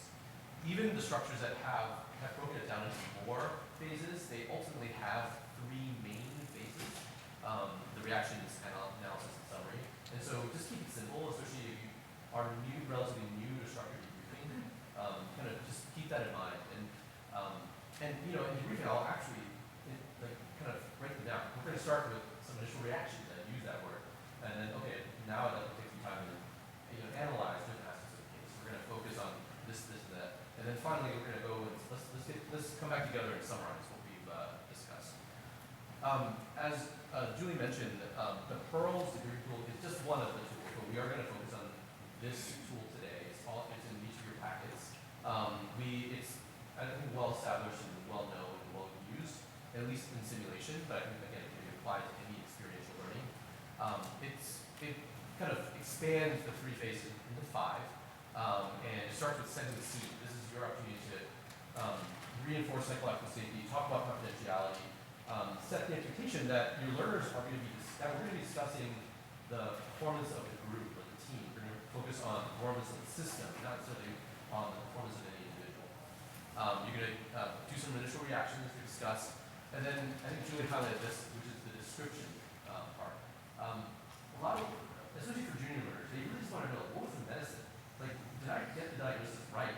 Did I choose the right medication? Did I do the right procedure?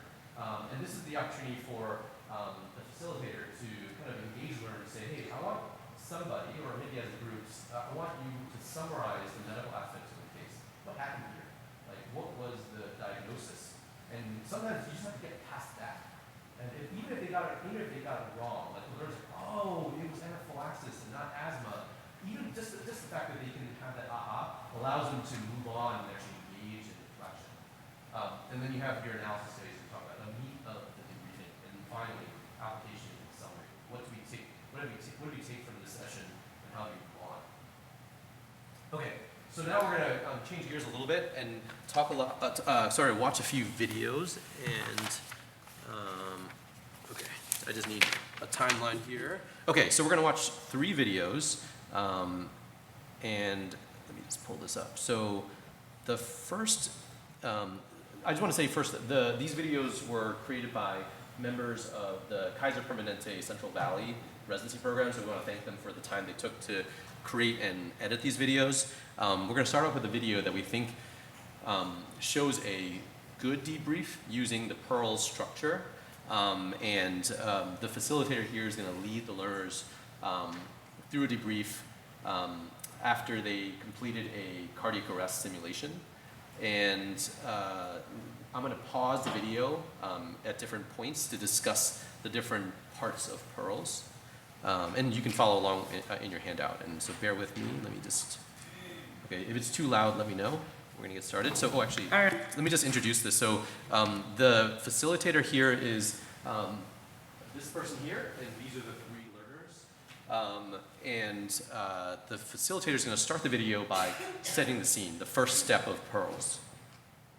All right, nice job, everybody. Let's take the next few minutes and kind of just debrief after that case.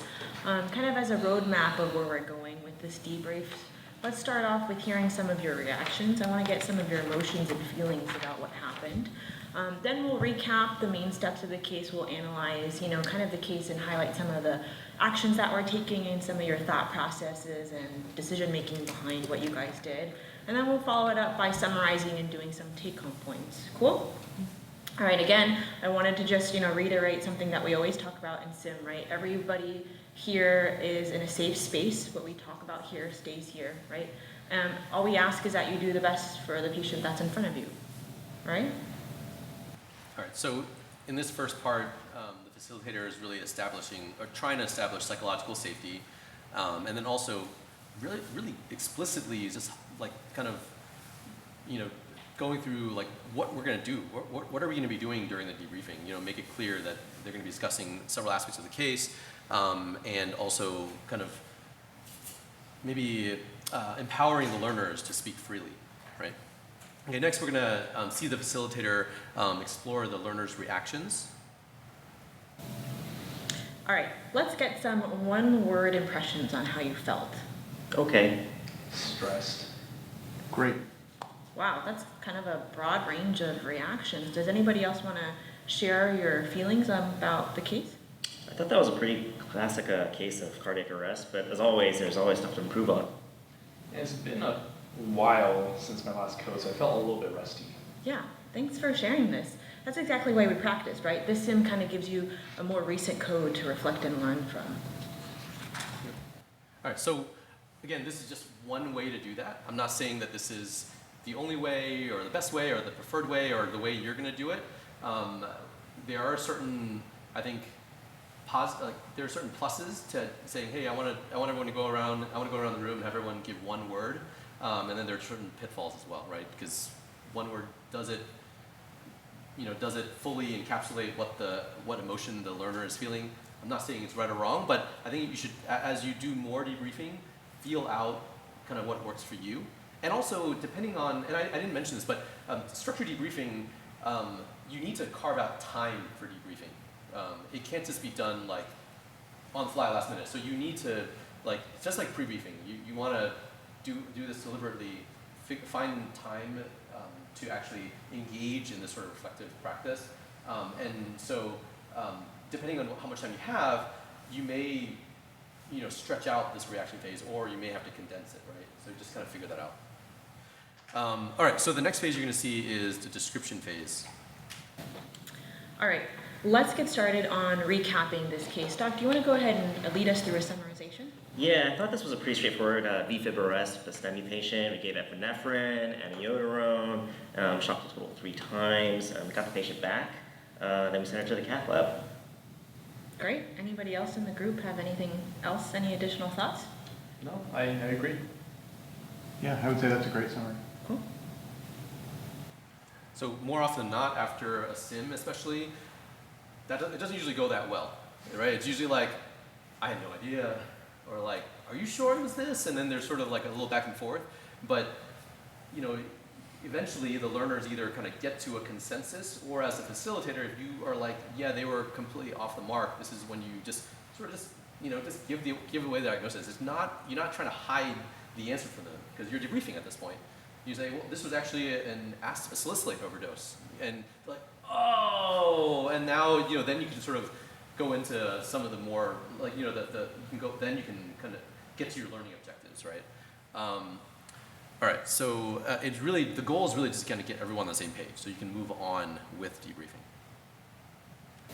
All right, and then the next phase is the analysis phase. So again, this is the meat of the debriefing. It's where the facilitator is going to start to kind of unwrap some parts of the learner's performance and focus on whether it's technical skills or knowledge or their teamwork behaviors, and hopefully identify and close some of these performance gaps. So what you cover will be dependent on what your learning objectives were in a SIM that a lot of times we use teamwork and stuff, but again, if you're using a longer format like this for something, it's whatever your learning objectives are, then you're going to have that conversation around. Yeah, and something maybe not SIM is like after you've observed your learner, doing a death notification. This is kind of the meat where you spend the most time talking about the different aspects of, their approach to the patient, how, kind of the empathy that they provided or didn't show to the family member, things like that. And so this usually takes up the most time in a debriefing, and that makes sense. All right, so I saw a lot happening in this case, and I'm really interested in hearing some of your thoughts from the group. What are the things that you felt went well, and what are some of the things that could have gone differently? Well, we got the patient back, so that was pretty good. I did make a mistake with the meds, though. Yeah, actually, I'd love to talk about that a little bit more. So I noticed that amiodarone was ordered, and I think given, but there really was no readback from the medication nurse about the dose or the medication that was given. And I'm worried that it might have resulted in maybe the incorrect medication that was administered and could have harmed the patient. How do you guys see it? So again, I think what Sarah earlier was alluding to is that was a good example of advocacy inquiry.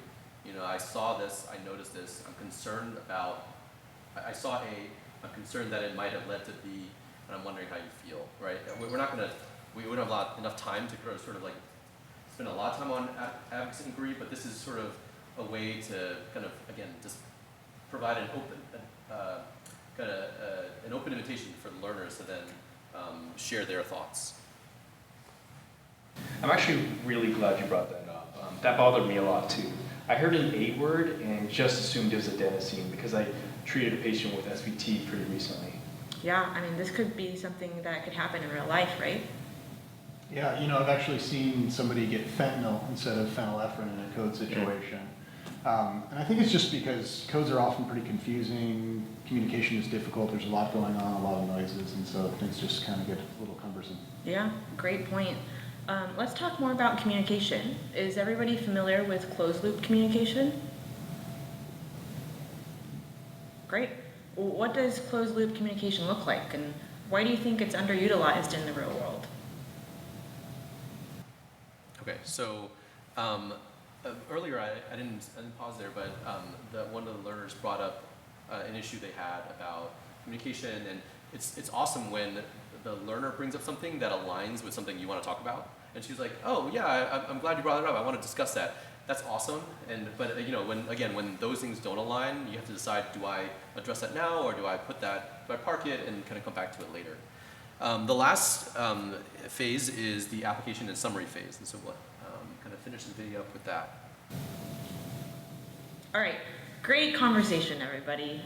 So the main takeaway points are the importance of closed loop communication, right? And speaking up and asking questions when something just feels off or something feels different. And any other take-home points you guys can think of? All right, nice work. Let's move on. All right, so here the facilitator reinforced some of the takeaways. And again, as you debrief, play with different ways of doing this. This was very much kind of facilitator driven, this last part, right? They just said, these are the takeaways, great, we're done. And sometimes you just don't have enough time to kind of have everyone go around the room, but sometimes it is, if you have time, it is nice to kind of ask each learner to share one takeaway, because it may have been something that you didn't think was important, or the other learners didn't even know about, and they brought it up because this was an insight that they kind of learned during the debriefing, and so it is good to hear from the rest of the team, or all the other learners, if there's time. All right, any questions about this, about the Pearls framework, before we watch the other two videos?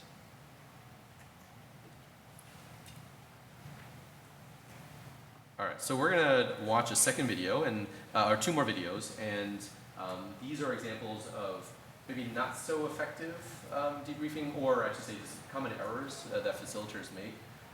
There's no surprise, you can see the heading, what the issue is, but I think what we're gonna do is we'll watch each video, and then after the video we'll have you all at your tables discuss what went well, what didn't go so well, and how this facilitator might do things differently next time to better engage learners to reflect on their experience. So we'll watch the video. The first one is about a minute long, and then we'll do maybe 5 minutes of discussion. We'll come back, watch the second video, 5 minutes discussion, and then we'll kind of wrap up the video portion of this module. All right, let me just pull this up. How are we doing with time? Okay. Maybe 3-minute discussion. 3 minutes, says Julie. 3 minutes it is. All right. All right, everyone, so let's talk about how that case went.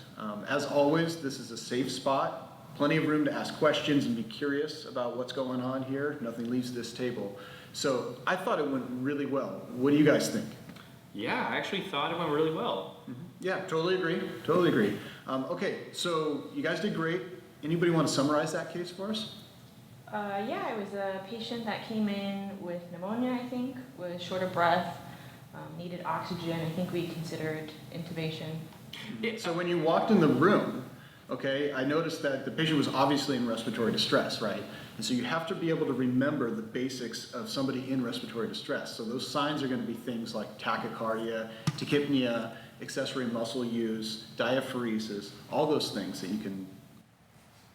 All right, so go ahead and discuss this debriefing, and then we'll come back in about 3 minutes.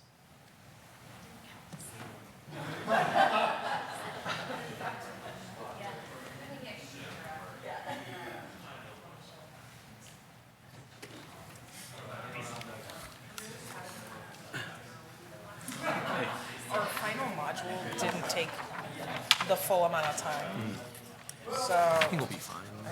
But thank you for keeping me on track. yeah, no. Well, we have the videos and then the cards sorting game. Yeah, that'll be fine.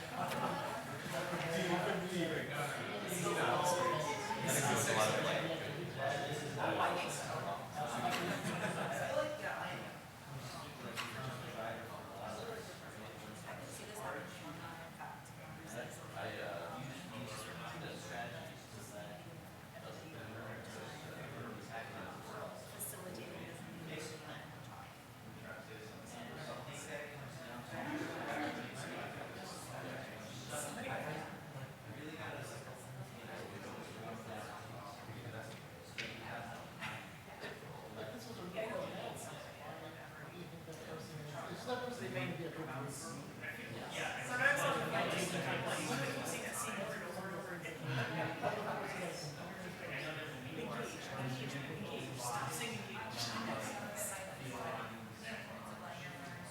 it can be,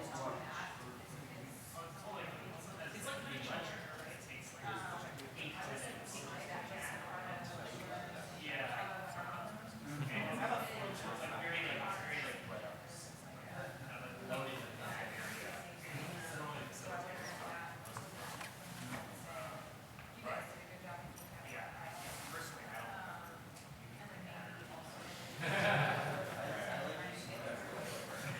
Well, that's the sin. So we're on Shakespeare.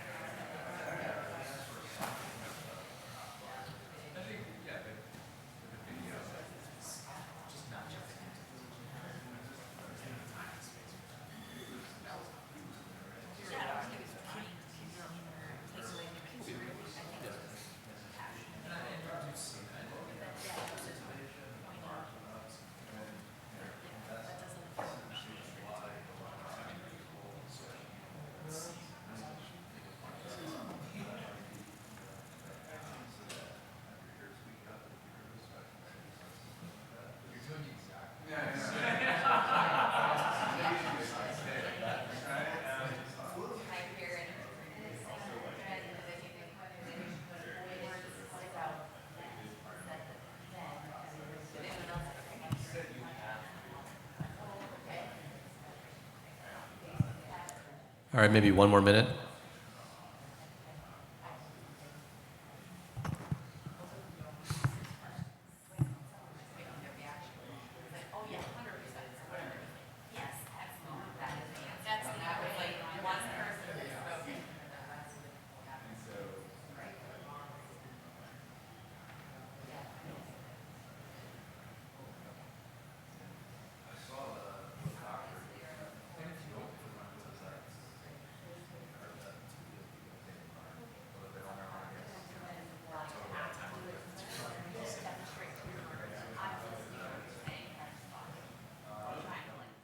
All right, everyone. We're going to watch the second video here, or third video, I should say. And this is about 2.5 minutes long. And kind of afterward, we'll, again, discuss what kind of could be done differently. Let's see if I can get That code went. Can somebody give me a summary of the case? Yeah, we had a patient, went into VFib, I think from a STEMI. We gave meds, started ACLS protocol, shocked the patient twice, I think, and then got her back. I think that's a great summary. Does everyone agree? So let's get more specific and about some of the management decisions. What went well for the group? What could have gone better? Well, I think once we figured out what rhythm it was, that we were able to provide pretty good ACLS at that point in time. Yeah, I agree, but I think in the beginning there was a little bit of miscommunication. Let's talk more about that. What kind of miscommunications did you notice? Well, I wanted to give the patient meds, but I don't think that they were actually ever given. Yeah, I actually noticed you said at one point give meds, but I wasn't really sure what you meant. I was busy with the defibrillator. I didn't hear anything at all. I agree with you. While I was observing you guys, I felt that there were times when the team didn't seem clear on the medications and dosages. I mean, ACLS can be confusing, right? There's so many parts to it. There's so many medications. There's a lot to remember. So let's take a few minutes to review the latest AHA guidelines. Everybody can get that out and review it. How is it important to give patients the right medications? I think it's super important, right? Totally. Let's take some time to review from the top. Was this patient in a shockable or non-shockable rhythm? Shockable. I agree. What meds do we give for shockable rhythms? Epi, amio. Yes. What dosage? So epi is always 1 milligram IV with adults, and then amio is 300 milligrams. Yeah, correct. Just to summarize, ACLS has a lot of components, and in these high acuity situations, it's important to have a working understanding of these algorithms. That being said, no one can remember everything. It's impossible. You can always have tricks like a smartphone app or pocket resource. Any other takeaways from the group? Well, actually, I have a question. So during the case, I knew what meds to give. I knew the dosages, but honestly, I couldn't remember your name, sorry. And I just couldn't really figure out a way to, like, I mean, I don't know if we actually assigned roles. I didn't know how to ask for help without seeming rude. Any suggestions on how to handle that in the real world? Well, I guess we can talk about that. All right, go ahead and discuss this.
And now everybody memorized these guidelines. I think that's what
All right, we'll chat for one more minute.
Yeah, yeah, he went yeah. there, he was in but that was totally not where he was going, and he forgot to listen. Instead, yours went on the like front. All right, everyone, let's get back together. Oh, I love the discussion. I don't want to cut it off.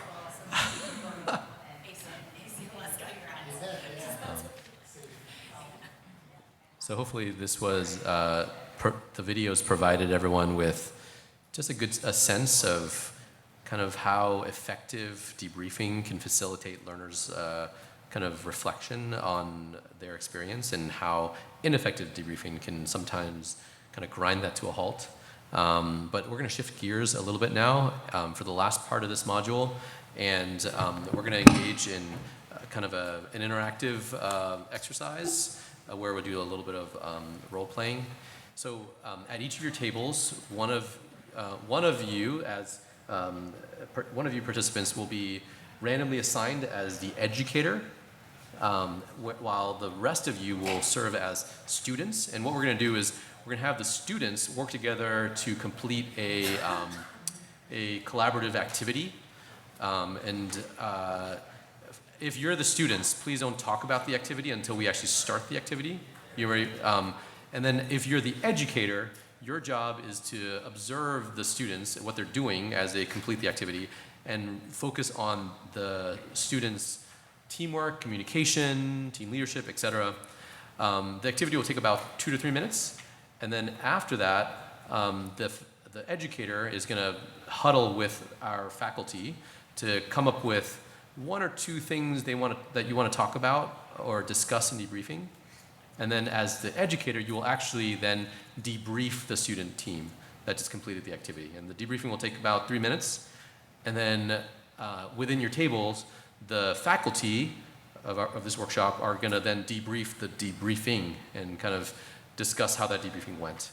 So a little meta. I'm going to let each of the facilitators, or the faculty at each of the tables, kind of introduce the activity, and then I'll try to keep time. Any questions before we do that? Hopefully it's fun. Okay, go for it, everyone.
give you a opt-out in case there's a name problem. I was gonna say that. I had it already. This could be a touchy subject in case you put the biggest.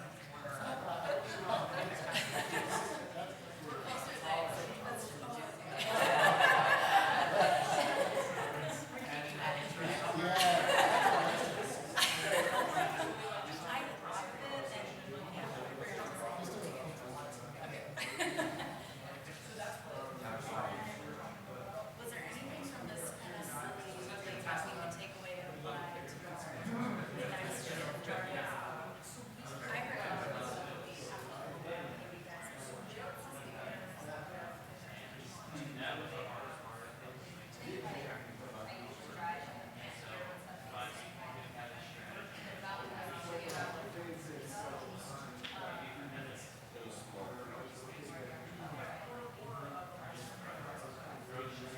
yeah, I think it's important. If you don't do that, it's worse than one miscommunications, get your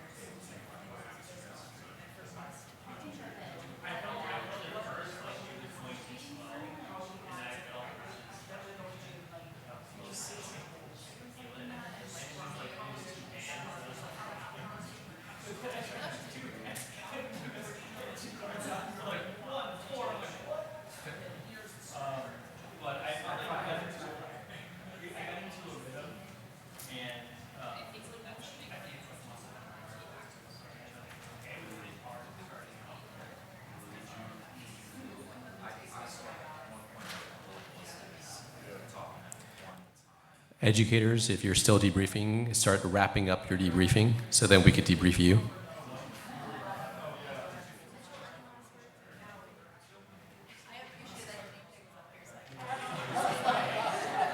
as I say, that doesn't matter.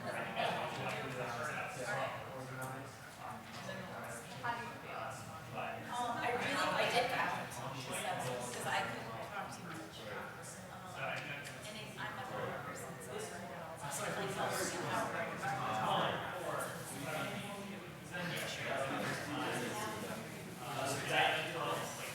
brought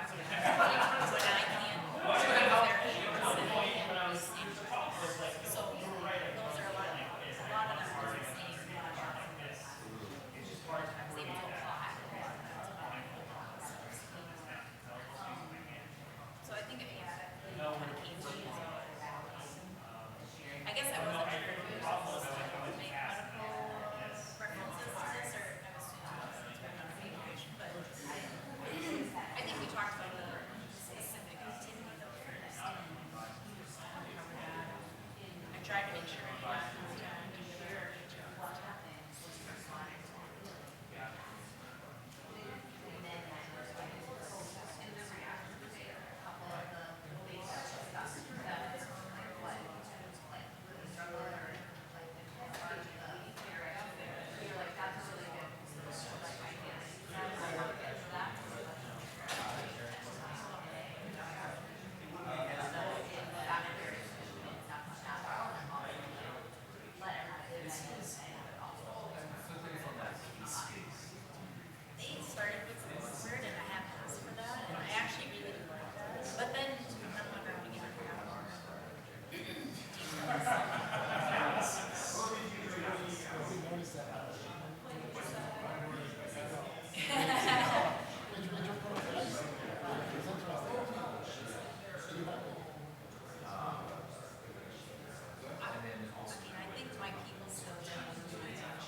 much time he needs.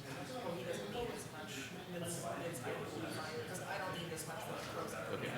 And the activity that he's doing, like, can be either shorter or longer.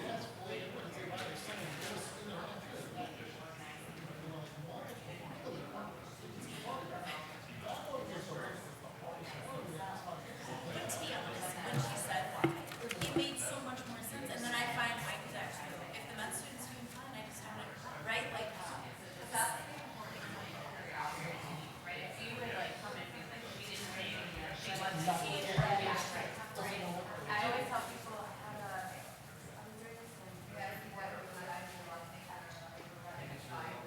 But I don't know why it's my show, like,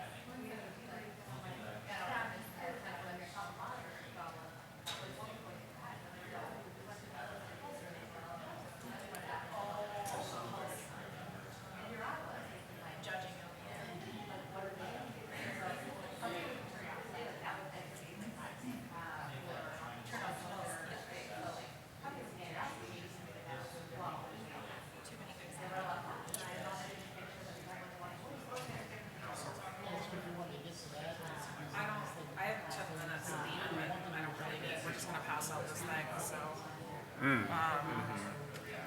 I mean, I don't think I'll spend too much time on this. I don't want Last to time it belabor went it. pretty quickly. But there's,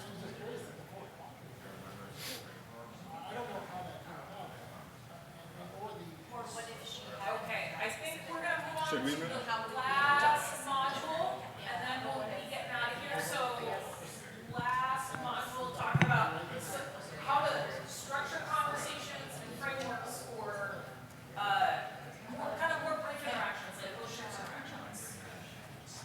Yeah, so I'll start talking. I know you guys are finishing up your conversation. So this last segment of the workshop, we're actually going to talk a little bit more how we can actually translate some of these active learning principles we've talked about in the previous modules to employ a framework that we can use in the clinical environment. So we're going to review some of the principles of on-shift feedback and coaching. Oh, what happened here? Exploded. Huh? Did we get booted? It has descended. No, it's still here. Okay. So feedback and coaching, we're going to introduce a coaching framework known as the SFED model, and then we're gonna again break into small groups to actually practice applying this SFED model based on little vignettes that we will furnish for you, similar like the activities we've been doing. So. Circle back again, I know you've seen this a couple times already, but to the experiential learning cycle. We can approach our clinical shifts as this rich substrate for that experience portion that prompts our learners to reflect. And just like we talked about in this long form debriefing, that could be a particular interaction, a procedure, or more global performance domains or on-shift patterns that you've observed. And our job as these like facilitators or supervisors is to encourage, enable our learners to reflect on this experience in a meaningful way in order to conceptualize and identify areas for improvement. And for our learners to reflect, I think we also have to reflect a little bit on our role as clinical coaches. So clinical coaching is this process that adapts the concepts of active learning to guide our learners towards performance improvement. And the principles of clinical coach reflect many of the active learning concepts that we've always discussed. So like establishing a safe and challenging learning climate is what we've touched on in the pre-brief. Determining a mutual understanding of goals or like shared learning objectives, guiding learners to self-assess behaviors like we talked about in these communication strategies, and then focusing on future improvement of behaviors and outcomes, which is a large part of the analysis phase and reflection of the long-form debriefing. Before we get into the framework, I do want to just take a minute to distinguish the clinical coaching from just like feedback alone. So you can see feedback alone, it's often reactive. Usually it's unilateral communication on the part of the feedback giver in that they're motivated to change learner behavior by describing consequences. And it's not to say like feedback alone is bad. I think it's actually necessary. Coaching involves some degree of feedback or observation that you're exploring with the learner. But it leverages the feedback and really this curiosity that we've been talking about for learner perspectives or their learner-driven objectives to encourage them to create discrete goals moving forward or their takeaways moving forward. And so you can see here, coaching is more of this like process that leverages the feedback, focusing on future goals. It's often this bidirectional communication with the learner, exploring their options and alternatives so that the learner can adopt this growth mindset to take responsibility for their growth moving forward. So here we have this, we want to introduce this SFED model. So this is, you guys all probably have, again, just like there's so many different debriefing strategies, so are there different methods of feedback you might have come across. Some of you might have come across this as well, but it's an acronym, the SFED. So it stands for self-assessment, feedback or facts, encouragement, and direction.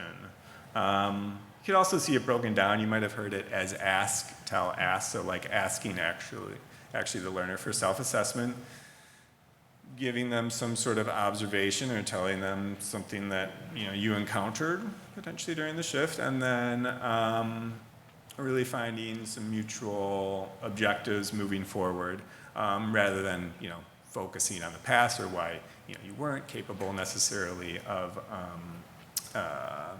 performing in the manner that you wanted to, rather how you might adjust your behaviors moving forward. And it's more collaborative. You can see this encouragement I wouldn't necessarily say is like, that doesn't have to be sequential in the delivery of this framework, but rather it's like a tone that you maintain or suggest throughout the conversation in order to promote their reflection, really. So I'd also maintain that a lot of you probably have employed some of these strategies with learners if you are at the point where you're supervising learners in the clinical setting. But for our activity, now we'll hop into now again at your small group tables, we've provided some vignettes that might be very relatable. Rather than belaboring the framework itself, you may as well just like practice applying it and see how it feels. I think it does provide some intention to have this like structure and can potentially get you the most possibility off in your learning or your on-shift interactions with learners. So you have the instructions at the end of the notebook. I'll just have somebody from the table review it with the group and you guys can jump into it. Yeah, so I'd say we got like 15 minutes. We can work the role plays that are on here. The ask, tell, ask is on the back page of the workbook. Right. There's a little figure that has the ask, tell, ask on it, so you can take a look at some example phrases. At the tables, we're going to have the faculty, they're the workshop faculty be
Yeah, you have to say like, yes, and I was like overwhelmed as well. Sometimes I find that this is kind of I know there were a couple times that this is coming, but then got it.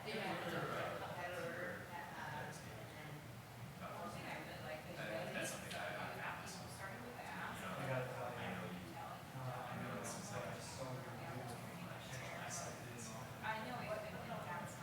So that's I know you can be like, you're so great, you're so good, like, you should always say that.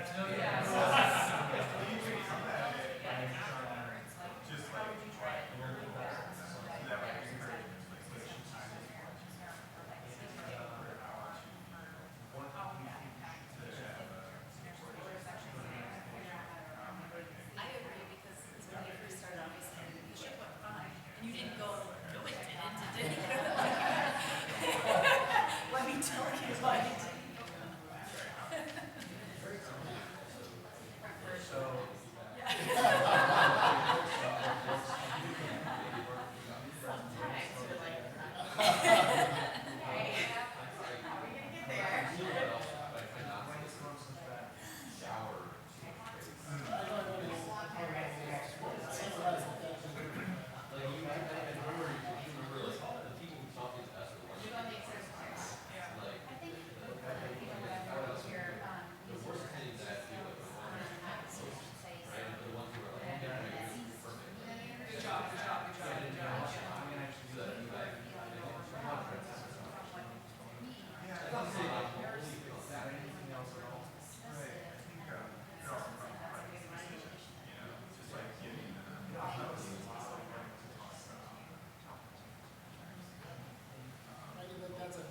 Going back to that decision, you can also, let's say this person had communication experience, but in the original section, I might say, like, hey, we work together, I want today's focus on communication, and so I'll be kind of listening to it, and I'm gonna give you some feedback on how your communication is going, and that now sets them up, that they're going to get my opinion as their educator on what I was hearing. And so it sets up a conversation really nicely, and you can actually really dig into specifics, because you can be like, we're really gonna be drilling down on communication, it's not like, you said something so wrong, you have to talk about it, instead of, I chose this as a topic. And sometimes that allows you to get a little bit more into the nitty gritty of things, so it doesn't feel like souped up and action. You know? It's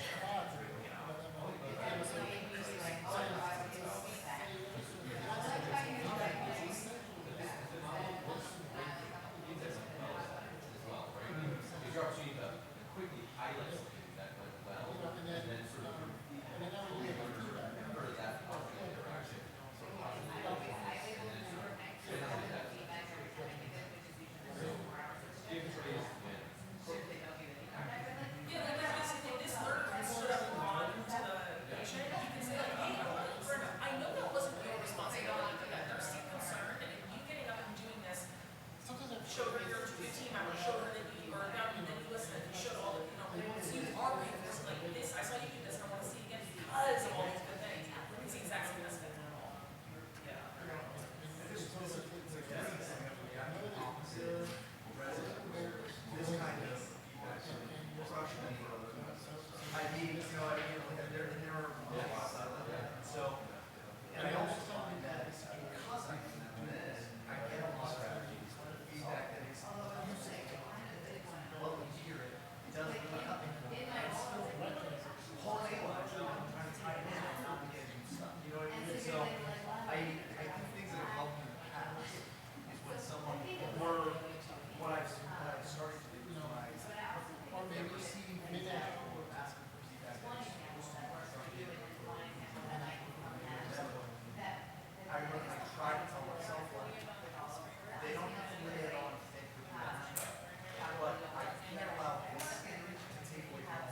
Silencing is so important.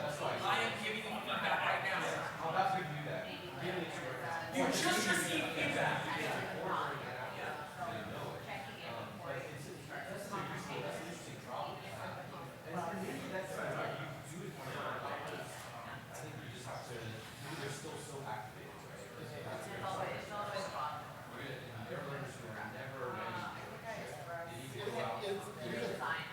It's a yeah, it's a tension though. It's a tension because like more time you see that kids, the better it is. Yeah, you're right.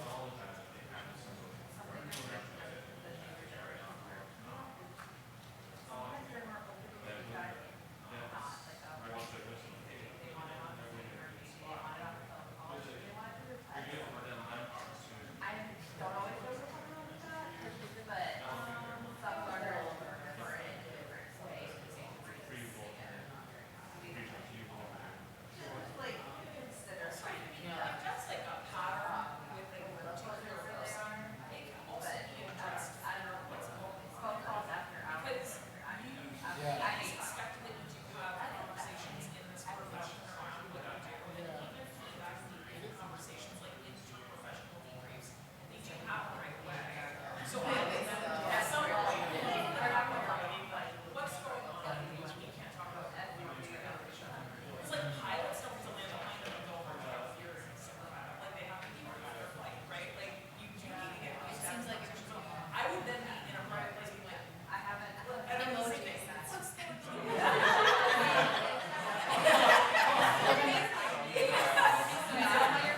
I asked myself, I'll have to ask my 18-year-old, like, which one is and then you make sure you're taking these lessons. I know. Yes. You don't know.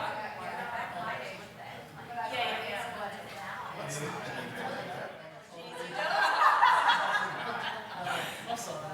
This takes like, I'm a digital I've seen like the qualitative literature where almost, they describe like the defense behaviors for me as it were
We decided to design this to fill a gap that we saw between a lot of traditional medical education teaching and the skills that even people need to be teaching small groups, to be doing these active learning.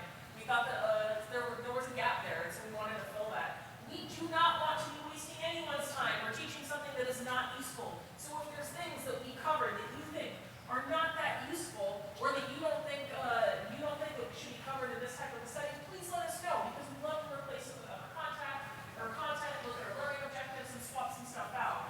If there's something that you found was particularly helpful that you want to bring forward and use in your teaching or your emergency departments back at home, we really want to hear about that, because we want to keep the content that you guys found was very, very, very helpful. So if you just to remind you, we went over pre-briefing, a little psychological safety, some basics on learning objectives, and then we focused on those communication skills. And then those last two modules were on different frameworks of conversations, a longer format frameworks with that pros model, and then shorter format, we focused on SAEM. So any feedback that you guys give us is very, very much appreciated. I have contact info for all the different faculty that are here. If anybody wants to get in touch with a faculty member, somebody you were having a great conversation with, or you want to follow up with, you can always get a hold of me. I'll be hanging out here for about 15 minutes after this, and we can give out that contact information. I'll also, with your guys' emails, just be sending out a little follow-up so that you guys can have some of the information from this workshop. Very quickly, we did, as a group, put together everything you learned in this 4-page article, which is actually really nice if you want to bring it home. It breaks down that communication, structure, and psychological safety that we really bridges the gap between traditional teaching and this active learning. So, thank you everybody for your participation. Because we know this was you guys kind of had to get out there and participate a bit in your group, so we really appreciate all of this. If you have any questions, like I said, we can stick around. But I'm just curious, and we don't have to go around the entire room, but what are some of the things people think they're going to take home from this and use in their teaching going forward? Is there anything anybody use that they think they're going to take with them today? I did not really understand the importance of learning objectives. Right? They're actually I learned about them so many times. And I can go in a paper that it was titled Learning Objectives. They're actually super important. And then let me actually title it that. And I was like, that's what we did. They're actually super important. Yeah. Mind blowing. Okay, great. I'm glad you guys impressed that on you. What were you, I think the importance of pre-brief, actually really focus on pre-briefing, not just crucify it in the sense of yeah, I like that. And actually, you kind of restart quickly once everybody knows what you're on this. Okay, other thoughts, things you remember at home. That you're like, this is a thing that I will now use and will make me better. I feel like I got more soft skills from all the different people at my table. Oh, great, great. What's a soft skill? Type communication type stuff? Yeah, all communication stuff. Yeah. I think those little scripts, those little nuggets that you can get. Yeah, better ways to say things. Better ways to say things. Yeah, I steal people's words all the time. Anything from this table? I'm definitely gonna formalize my Yeah, that's why we gave you a nice little handy table. Okay. Well, thank you so much, everybody, for your participation. We'll be here to answer questions. Tell your friends.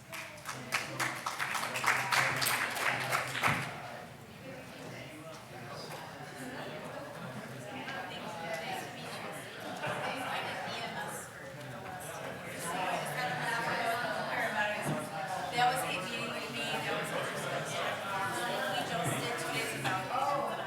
They're all shaking and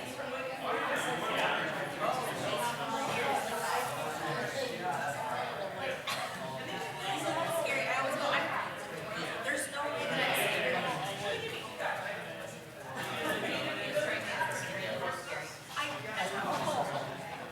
I do get the intimidating to I think it's because I have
You bet. Facilitators, if you have any feedback on anything, we've met so many times, but sometimes just being all together for 4 hours in a room, it's wonderful. I thought it went well. I thought they were really engaged. That's all good conversation. Much more than last year. Like, I don't know why. Or Last like last year was people by people. Yeah. I feel like it was more like everybody.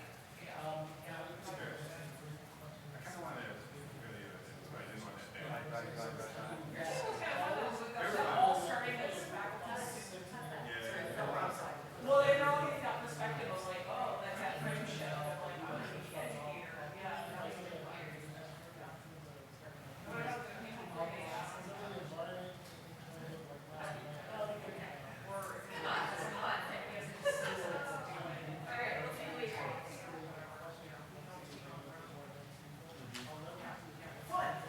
Zoom. And the social aspect.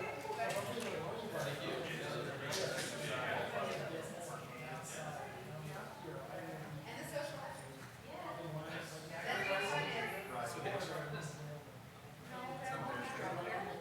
Well, no, not driving, sorry, train. I got assigned a Friday shift, and so like, I have to go back on Thursday at some point. It's rude. It's so rude. Gonna go right into it. Night shift. No, it's like, so like, oh, say, you know, like, You need to do your prep. I have to do my whole sleep, yeah, it has to be fine. It's like a first night. So I do like to. But as I said, I work for mental plan, so that's why like I need to see it really, I need to get into it, yeah, the right way. Yeah, it's like anything else I say.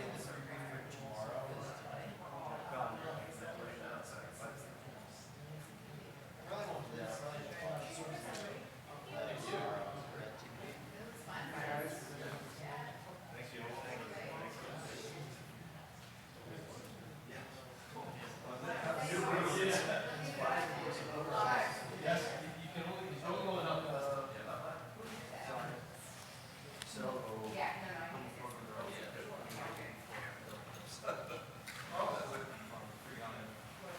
Julie, do you need me to schlep things for you, or you got the schlepping under control? Oh, I can schlep like the best of them. I'm gonna go schlep over to my hotel now and go find whatever restaurant I'm supposed to be at. It's called the Windsor. It's a couple blocks away, but it's where I stayed during my master's up here, and it's pretty nice. So. Yeah, it was like all the hotels by the time I checked were a bit booked up right here, and then like 2 blocks out they got way cheaper. So. Oh, nice. Yeah. So I just went there again. Where are you at? I'm at the Home 2 Suites. Yeah, I think all that stuff was all booked up by the time I got there. Yeah. Actually, this is the first time I missed the early bird. I was like, Oh, really? I was like, I felt really bad, and then I thought, this has been like 14 years of doing this. Like, No. what year I'm gonna miss the early bird? Right. Oh, so many things to do. And, like, Are you IMSHing next year? so I think so. God, I think what I usually don't submit a lot of stuff, but Mike Kirby wanted to do AI stuff again, so I think I'll just be on that. And then I've got like my sim group at Hopkins that wants to go. I don't know, it depends. I'm only gonna go if I have a lot of stuff. Well, this year, Hopkins is like right now being so rattled by the federal government. Yeah. That every week we learn something new that's more like practice. And this week it was like, oh, we all have to cut our travel budget. And I'm like, well, I fly coach and I take the train. Like, what do you mean I have to cut my travel? Yeah. Do I get there on a bike? Like, what do you want me to do? Right. So they said they wanted us to cut our travel budget, and I was like, okay, well, with my CME money, I go on like maybe 2-3 conferences a year, and they're like, yeah, you're not gonna be able to do that. So I don't know what's happening this year. Yeah. So I'm still gonna like sign up for stuff, but Yeah. yeah, I don't know. Fair. Are you guys like getting stuff cut? Well, I mean, we are. Not yet. But I anticipate it will happen. They've already been letting go of a lot of administrators from departments. I mean, Hopkins is like 90% federally funded. Yeah. They got us I about looked up here, she's active in this space. That stinks. Yeah, so that's not been that fun. Yeah. We'll see. I don't know. It's in, January. no, but it's in, can't remember. Oh, I don't know. I just know the deadline is like, It's June like 6th Soon, or soon, something. soon. Yeah, it's soon. Yeah, I have to get some stuff written to try to get it in there. Yeah. But I don't get a good handle on what they like to accept. I think I'm gonna try to go for a couple of different hot topics. Yeah. Like, and just throw something in and grab somebody that talks about it also. Yeah. And just be like, let's talk about this. Like what? I want to talk about faculty sim, but like really superficially for a hot topic for 20 minutes. I want to talk about. We're, we got people to handle. Yeah. He is, I kind of want to talk about like so that can complement well, because that is an interesting. high fidelity sim for attendings, and how that's different. I don't know how much you run it, but like I had the every time. advanced or advanced learner teaching sim to the advanced learner. Yeah. I've done that as like a hot topic ish thing. Right. Like it's fast. Yeah. If you have like not too many people. Yeah. But I want to talk about the high fidelity part because I think it's really important to throw attending like experienced people into high fidelity sim. And then when you do it, after they get through the like this was weird, they're like, I'm so glad I did that. Yeah. And yeah, so I would love to talk about that. I can talk about standardized patient cases for advocate, like at the medical school level, but I don't think that's the audience. I think that's an AAMC thing. I am having trouble figuring out SSIH's audience. The stuff that they've accepted for me is so sporadic. Where here it used to be that I knew the stuff wasn't going to get accepted every year, and this is the first year that I was like, Yeah. but IMSH I can't. I don't understand who their audience is. I just don't. Yeah, the problem is their audience is everyone. It is everybody, yeah. And so they want things that are applicable to everybody. And then but I think if Then I think we they have their cherry-picked people who they want to have talk on certain Yeah. So there's certain things you like just can't even get close to. Yeah. And she takes the Florida.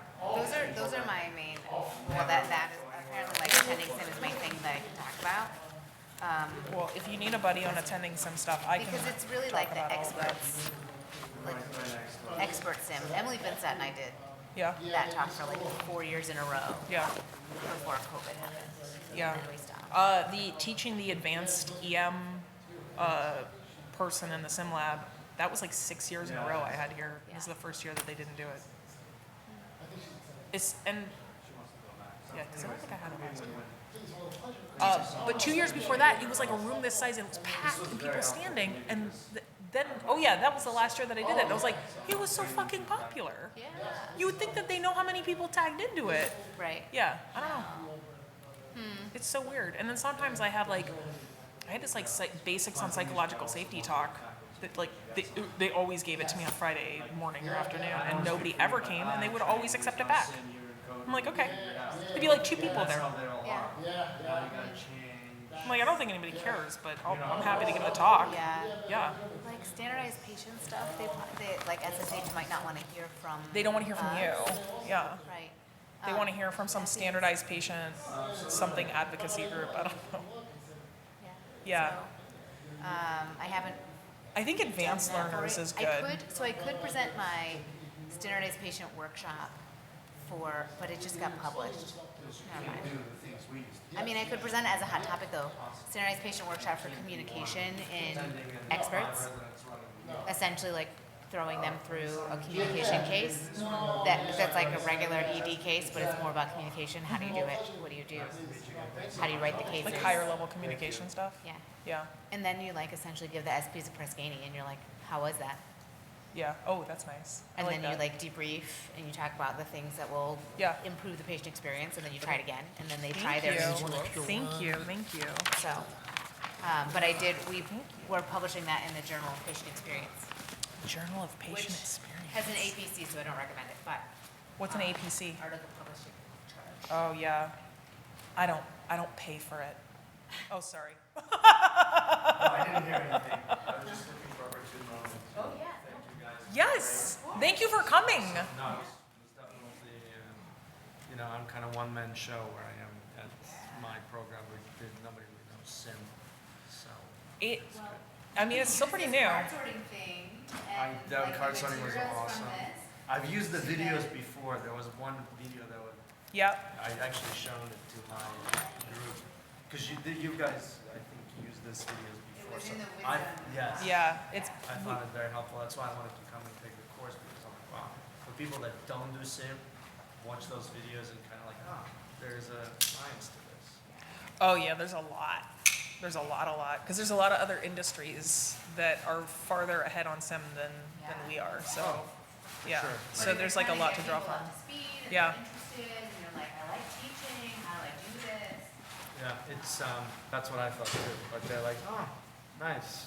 Let's go back to SIM and use SIM like without, because they do SIM, They use it like a library. but they could do the Bye, same Mike. thing in the classroom. Like, there's a mannequin here. Ignore the mannequin. Let's do like the You see this? You see this monitor? Look at the monitor. You have to have normal heartbeat. Yeah. Yeah. We don't have the text right now to change the. Do you have medical students? We do. I don't love using them. I want them to. Oh, I learn. just run my stuff on the fly. Yeah. Yeah, you could. You have SIM equipment. We have the equipment, and I had core faculty play with the iPad, but they just can't teach, process. It's a like different this. skill, right? It's that thing is different. I'm thinking of doing two faculty. One does the app and writes things down and do the parking lot, and then give feedback. And another one runs through the case. Yeah. Try it with the person running the app having the 3 objectives before they watch the SIM. Because if they can say information about the intubation, information about communication, information about differential and treatment, and then they can focus on those 3 things as they're watching, it makes it easier for them to. I think we can do that because then they're just like, my job is to give them VTAC and write down what they do and what. Yep. So that they can do. Make it like specific. The Yeah. problem is now they gotta come in twice as much. Yes. So that's my only thing. Anyway. Watching people and noting what they're doing and then remembering that and debriefing it later in context. It's a lot. It's a lot. Our Yeah. newer faculty to SIM, we have just like sit in the back we do have texts at one of the ways we do SIM. Sit in the back with them and just watch and write things down, and sometimes be the voice of the patient. But Yeah. it's tough if you are lacking in the tech arena. Something that solved that a little bit for us was the Rush Emergency Medicine Simulation Interest Group, which is a bunch of med students that run their own organization. Right. They learn to Cheater. run SIM for other med students. It's the best. They have a So budget. good. They make So good. jackets for my fellows. And then those students are like, we love SIM. Can we come and be part of your SIM and watch how your residents speak? And I'm like, yes, please do. And then sometimes they're like live sims, so they can simulate like a stroke exam. Yeah, like what it's gonna be like for them. Yeah. Okay, great. So, May I ask for that contact information, please? yeah. Full disclosure, I am trying to recruit director of simulation. Anytime anybody asks for it. SIM is highly recruited. Yeah. It's If weird. I hear people that want to, move around. Yeah. Are you guys one of the HCA sites or? We're not. We're actually like public healthcare system. Oh, cool. It's Memorial Healthcare. My email's Thank on the you. bottom. Oh, And you're at Hopkins. Okay. Yeah.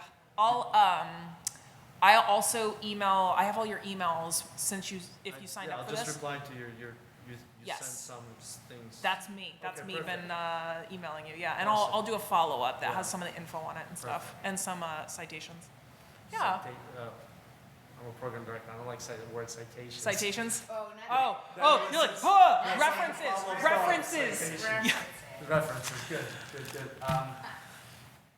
Yeah, and I'm okay waiting for the next year. I want to get the right people, so if you're. My fellow's not gonna be probably interested in Florida this year, if I get one to say at all. But if I hear about people, or if I see them at the Sim Academy stuff, Yeah, or I'll if be you there. wanna come and recruit there, I'm gonna stop by, when is it exactly? Thursday, 3 to 5. 3 to 5, okay. I think like near the end is when people are more likely to be mingling. I think we Oh, need a yeah. job posting thing at that because last year so many people came trying to recruit some people. Okay, so we need like a little spot. We In the need a future, we should have like a little, like, Job corner. yeah. Last year I had people coming into my workshop handing out. Really? Oh, yes. Remember Somebody that had guy? a paper, uh-huh. He was recruiting during our workshop, and I was like, Okay. okay, that's nice, man, but like, bye. Yeah, that's why I'm like cautious, like how that progresses, because I don't want to obviously interrupt anything. Right. But if there's mingling and they want to move to Florida, it's good for the fellows, it's good for us. Yeah. Where, you said south? So we're about 10 minutes from Fort Lauderdale, 30 minutes from Miami. Can you insure a home wherever you are? Isn't that like a thing now? Like nobody can insure their homes in Florida? We, I think that changed a little bit. Oh, it did? It changed a little bit? Okay. Changed a little bit. Because millennials can't afford a house. There's millennials, and so like, and then not to get insurance, like, I don't know. And we're not HCA. I know everybody wants to know we're not HCA. We're public healthcare system. We've been there for 30 years. It's Wow. The system wanted to do it like our coverage Uh-huh, doesn't rely on residents. Like I took my residents for 2 days off. yeah. You don't have to change coverage. It's a weird place Huh. because we don't. It's a good place to work, so they would enjoy it. Yeah. Thank you again. That sounds I learned a lot. nice. Appreciate Thank it. you for Yeah, coming. take care. I might send my faculty next year if I don't. Hey, please, no, definitely. We Yeah. really Hold want on, to come back faculty next too. year. I gotta tell you, you have like this participant to faculty ratio here. I'm sitting on my table, it's like 1-to-1 almost. Yeah,